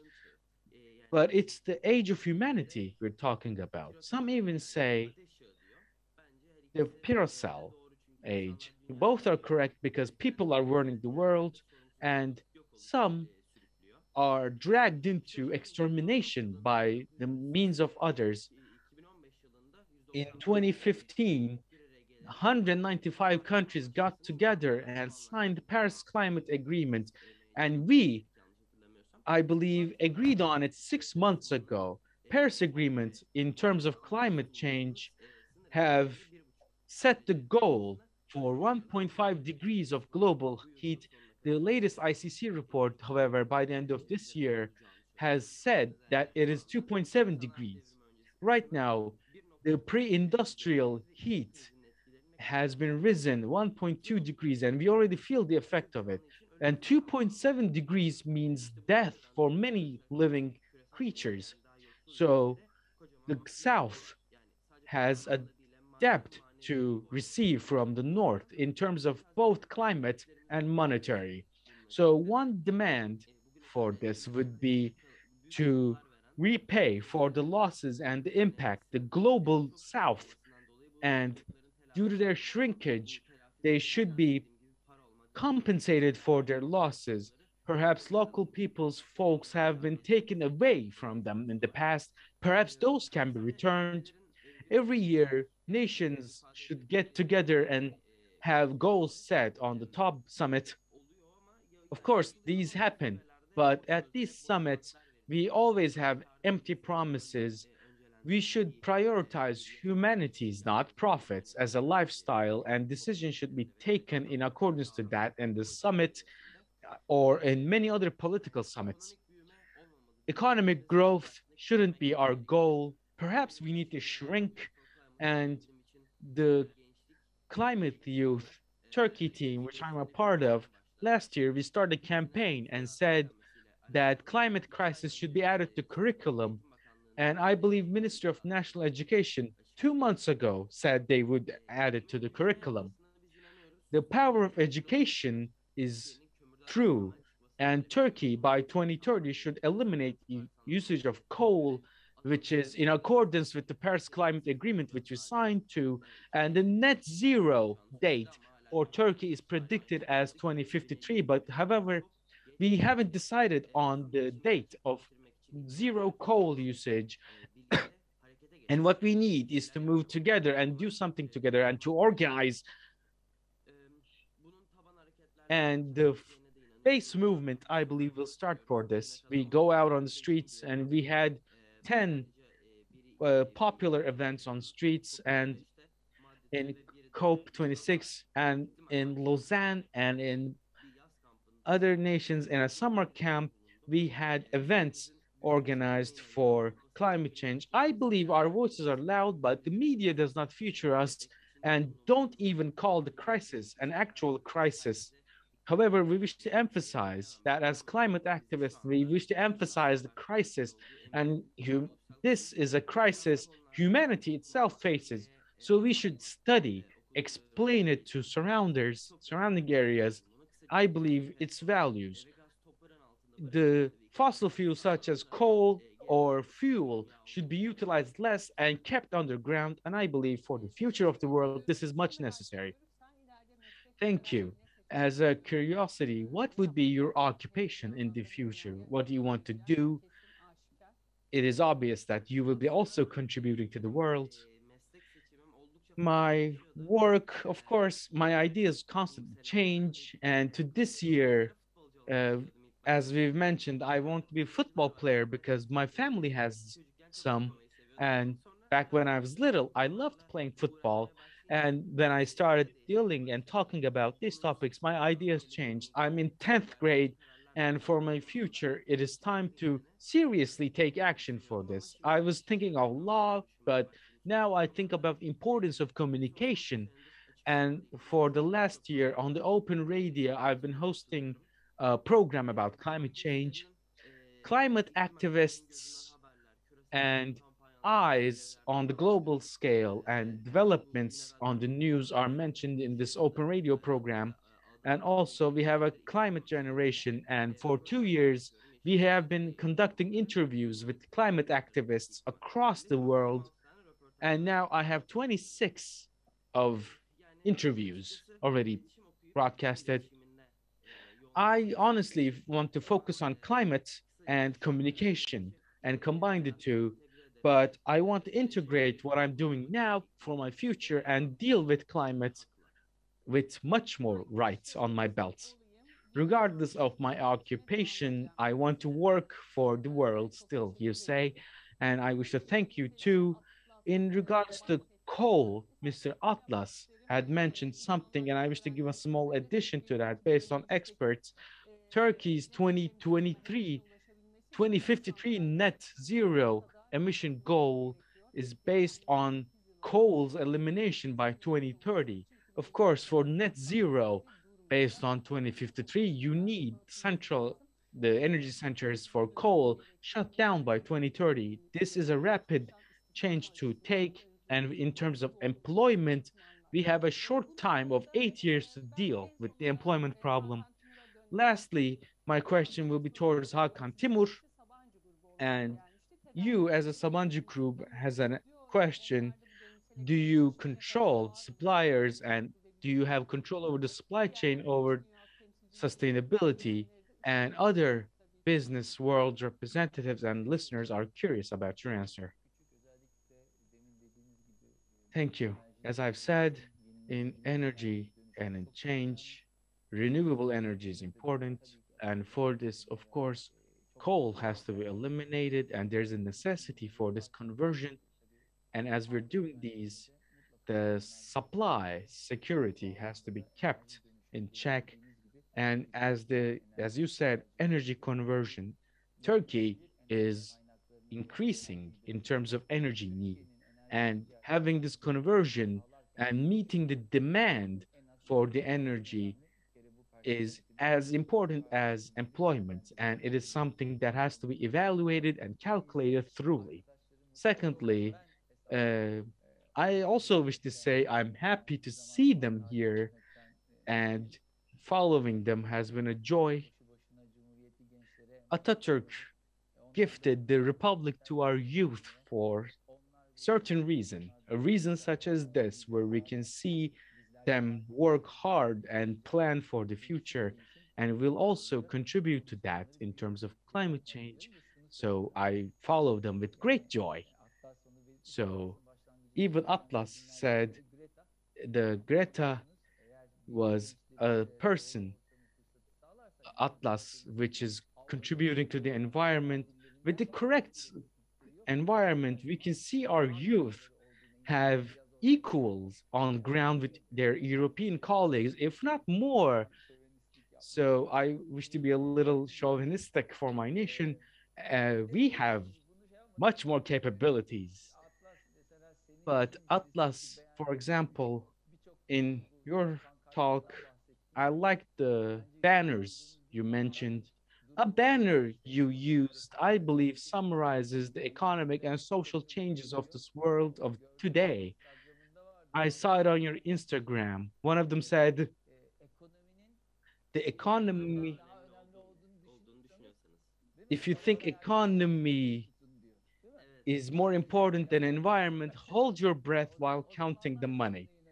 That's when you'll understand what's much more important. That was a beautiful banner, and I believe all of it can give a good message. For supply and demand, I wish to return. It requires mutual contribution, for companies and for businesses. You're right. In terms of shareholders, we need to change everything. Aside from stakeholders and shareholders, we have to work with cooperative companies and other businesses too. Honestly speaking, the ESG, where environment security and our supplier evaluation system has been implemented for long. Many companies use it too. Ford, for example, since 2018, evaluate suppliers that will work with us, the new suppliers we consider, and evaluate them based on criteria. And our criteria makes us pick suppliers. And within our existing suppliers, we offer them adjustment. And we don't just say them, oh, we'll stop working with you. Based on human level and the environment ecosystem level, we focus on, let's try to improve things first. And for this, we try to develop first with our procedural examples we have and try to support our suppliers with it. However, if they deny the expectations or cannot meet them, sadly, we have to part ways. But for our other colleagues, we do this too. Another important aspect of this would be our stores. Many of our companies have stores, and our stores, our cooperatives should have this understanding, this mentality, and follow our policies to an extent and train workers if necessary and contribute to their work. And honestly, which is an inseparable part in the work we do. Thank you very much to all of you for your valuable contribution. This banner was really interesting, which I really liked, and I wish to congratulate you, Atlas. But when I was preparing for this, I also opened up that banner, and I wish to finalize this with that quote: if you think economy is more important than environment, hold your breath while counting your money. That's a beautiful summary, which I also like. Thank you very much. And our viewers should also be witness to this. Thank you very much for the objective knowledge from the business and activist sectors, and Mr. Hakan Timur, Ayça Eroğlu, Atlas Sarafoğlu, and Duru Barbak. Thank you very much for your involvement. We will go on a short break, and at 4 p.m. we will return. Thank you. Teşekkürler.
Türkiye Döngüsel Ekonomi Second Circular Week Economy is continuing. We are with our guests from the 4 p.m. to 5 p.m.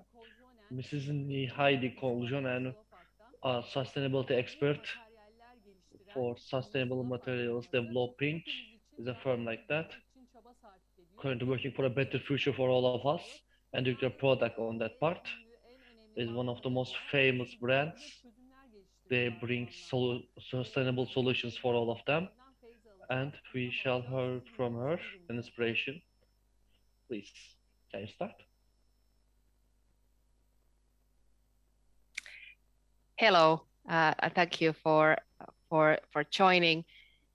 So my name is Heidi Koljonen and I'm from Sulapak, and I will be telling you a little bit about our company and what we do and why we do it. So I should be seeing my screen now. So yes. So this is why the reason why we exist. We know that the current plastic production is causing climate change and threatening our ecosystem. The plastic production has been estimated to almost grow 4 times bigger by 2050. And a lot of the times people say that, well, it's not a problem because we can recycle the plastic. We just need to be better at recycling and it's not going to be a problem. But the reality is that the mechanical recycling alone will not solve the plastic waste problem. Currently, only 10 to 15% of all the plastic packaging waste is effectively recycled in the EU. And even in the most optimistic scenarios, only less than 40% of the plastic packaging will be effectively recycled by 2050. So only a small portion of the plastic that is collected is eventually recycled. And it's good to remember that less than 10% of all the plastic that has been produced during the years, only less than 10% has ever been recycled. So majority has been ending up into the landfills, to the nature, or being burned or being littered. So this is truly a massive challenge that we need to be able to tackle.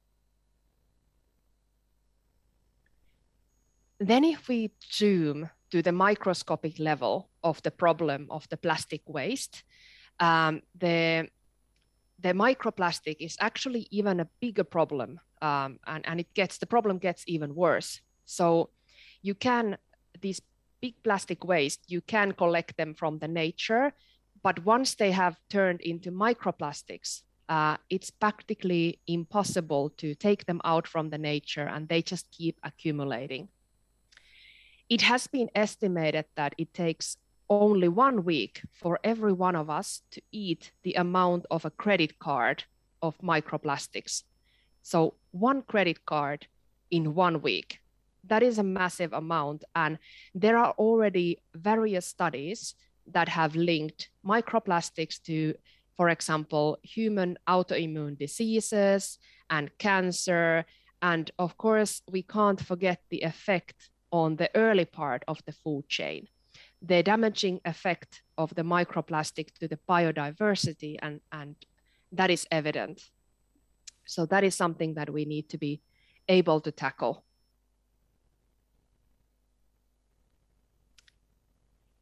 To mitigate the issue of the microplastic, there are actions are needed on many levels. So of course, we need to have a better waste management, but it's not enough, as these microplastics emission can occur also during the production and use phases of the plastics. So studies have shown that there are microplastics that are released from packaging, for example, food and water bottles. So when you have the cap in a plastic water bottle, there is actually microplastics that is being released into the water. So because of these microplastics are released during the entire life cycle of the product, the microplastic issue cannot be solved by recycling alone. So therefore, the substitution of these conventional plastic materials with materials that are truly biodegradable and therefore don't leave permanent microplastic behind can be really important in mitigating this microplastic accumulation. And it's also important to remember that the risks that are associated with something that might last 1 to 5 years in the environment versus the same thing that lasts over 500 years or are eternal, those risks are completely different. And that is the big possibility that the biodegradable materials can bring as a benefit to solve this microplastic issue. So briefly about the company. Our company was founded in 2016 by two researchers, Suvi Haimi and Laura Tirkkonen-Rajasalo. They were both doing academic careers on biomaterials and especially biomaterials in medical applications. When they decided that with their knowledge and their background, there is something that they can do and something that they can create that can help to solve this plastic waste problem. Currently, the company has already over 30 employees, and majority of the people have a scientific background because the R&D and the development is truly in the core of the company. And I wanted to show you a few of these public reference brands that are already working with us. So we have been happy to have, for example, Chanel as one of our investors and also customers, and we have been working together, and also all these other companies that believe that with these kind of novel materials, there's truly a change that we can do in the world.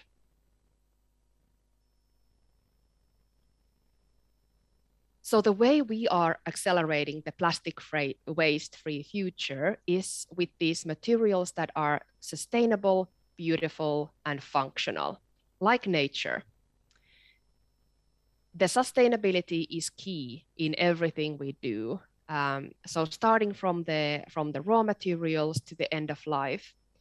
But we also wanted to create materials that allow to make really beautiful and attractive products so that it would be truly an alternative for even the most demanding brands. And then the third aspect, functionality, is also very important, because the product needs to be functional and fulfill its function. So for example, when we developed the Sulapak drinking straw, we made sure that it has an excellent usability. And our straw can be used up to 24 hours without it getting soggy, which is the challenge that with a lot of the other sustainable paper-based alternatives, for example, have.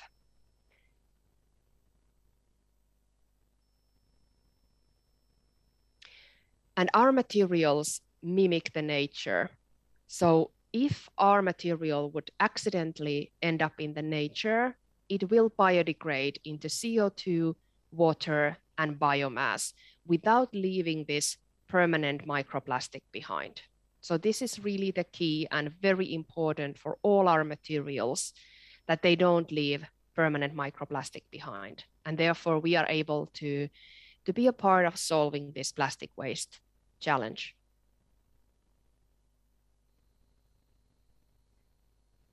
Our material was designed for organic recycling, so industrial composting facilities where you're able to have the carbon back to the circulation. But unfortunately, in a lot of the places, there is not yet the infrastructure available for organic recycling. So therefore, we created the material in a way that it's sustainable wherever it ends up. So if Sulapak is burned, like for example, in the mixed waste, it releases significantly less toxic gases and CO2 compared to plastic.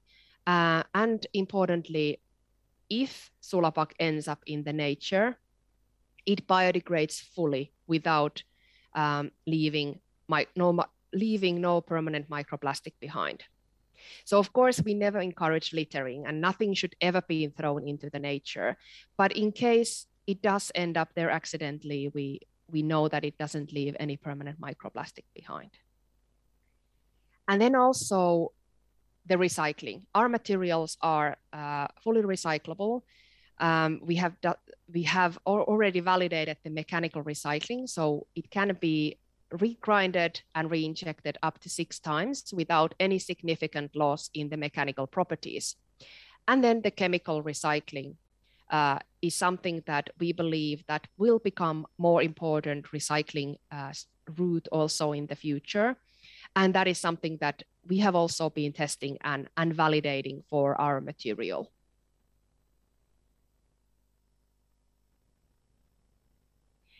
And this image highlights the main differences of our material when comparing to conventional plastic. So the conventional plastic is made from fossil-based oil, while the main components of Sulapac are wood and plant-based binders. And in the end of life, as I already mentioned, the conventional plastic, it doesn't biodegrade. It only breaks down into smaller and smaller pieces without truly ever disappearing, while our material biodegrades into CO2, water, and biomass and does not leave permanent microplastic behind.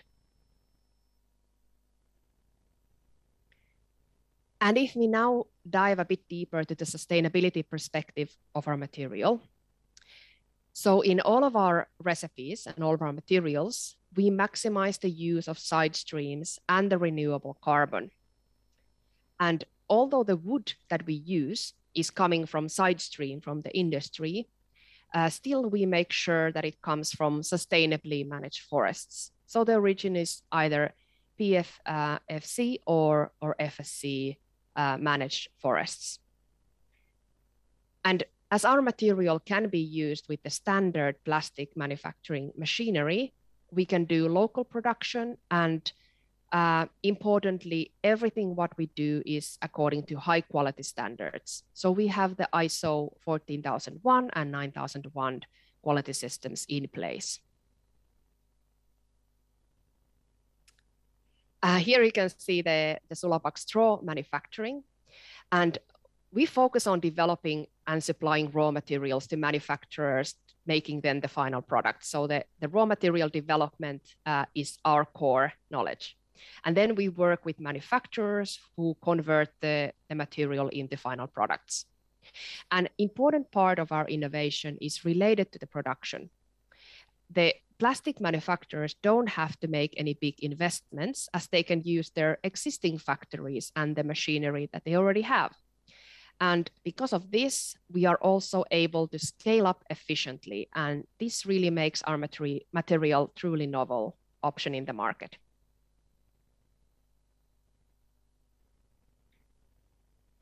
Without going into too much detail on different materials we have, I just wanted to give you a quick overview of the portfolio. And if you're interested to know more about the materials, all the technical information is available on our website. We have different grades available for injection molding and extrusion technologies at the moment, and also materials with different mechanical properties. So we are constantly expanding the material library and introducing then new grades with different properties for different users' needs. And although we focus on material development, there are ready-made products already available through the partner network that we are working with. And currently the focus has been on different packaging applications. So cosmetic packaging, supplement packaging, and different luxury packaging. And then also in the food service segment, there are straws and cutleries that are already available.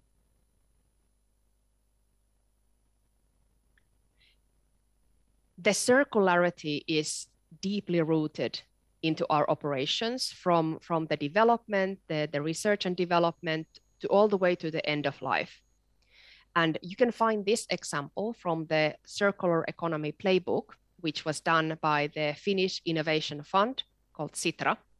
And it is describing how the circularity is considered in each and every step from design until the end of life. So we really want to be a sustainable and circular solution in the material segment.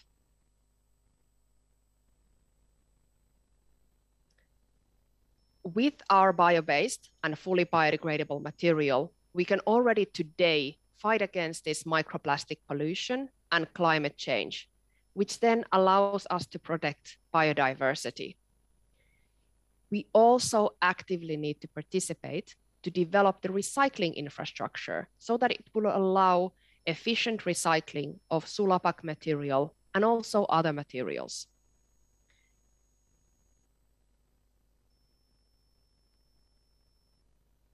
So this is the way we want to work and proceed in order to save the world from plastic waste. Thank you.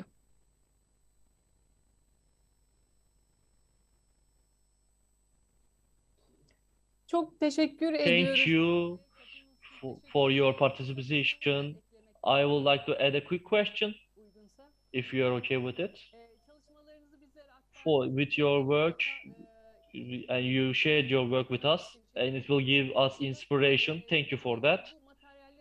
For using of these materials, you talked about that in the last recent times when we take a look at a lot of countries. For raw materials, lots of sustainable, more materials are more inclined to be used, but there has been lots of problem because of that.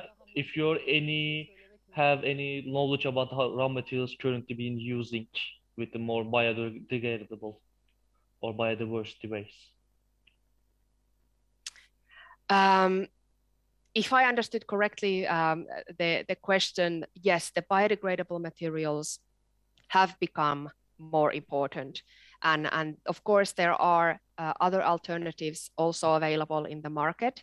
Our material is unique in a way that it has these three different characteristics.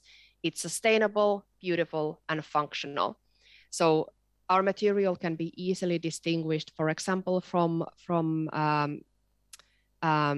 typical biodegradable bioplastics that look exactly the same as conventional plastic. And then when it comes to the biodegradation speed, for example, there are some materials that are biodegradable, but they only biodegrade in a certain conditions.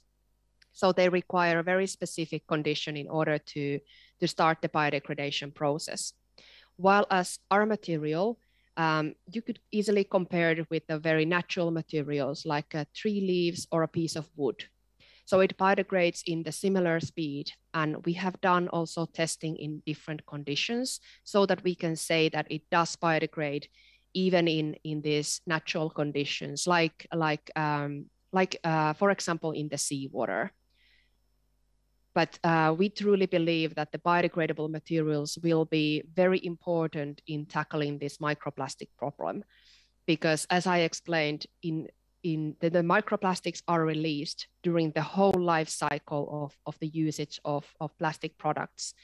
So, and they accumulate into the nature and they're practically impossible to retrieve once they have entered into the ecosystem. But these biodegradable materials don't have this problem. So with this, we can tackle this microplastic accumulation problem. I hope I was able to answer your question. Katkılarınız çok kıymetli. Thank you for your contribution. There is a question from our visit guests. There is something like this: for raw materials, for recyclable raw materials, when you manufacture with the product, the companies can use it for pricing for it. Do you have any problem with the pricing because of the raw materials you use, or you seen anything like that? So of course, when it comes to pricing, there is different. There is a difference when compared to conventional fossil-based plastic, for example. So our material is somewhat more expensive. We expect that this will improve in the future, but we believe that with the material, we are truly able to create additional value, which is not only the monetary value, but the sustainability, and it also helps the brands to position in a different way. So they are also able to have a, for example, higher price on their products. And what we have seen from the market is that customers are demanding these solutions.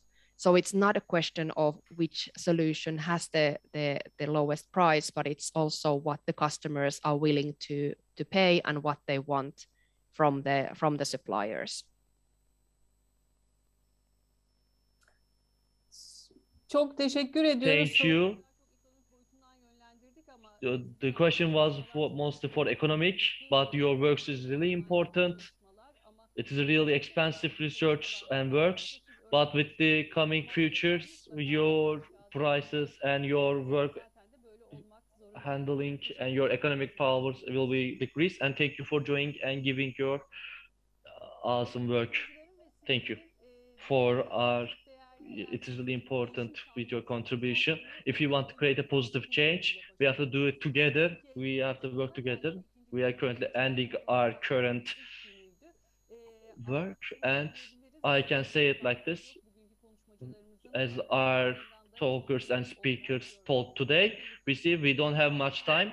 We have to work for the sustainability development goals, and from the local governance to the government, from the academicians, we have to become part of the solution. We have to say, what can we do? We have to do what we can.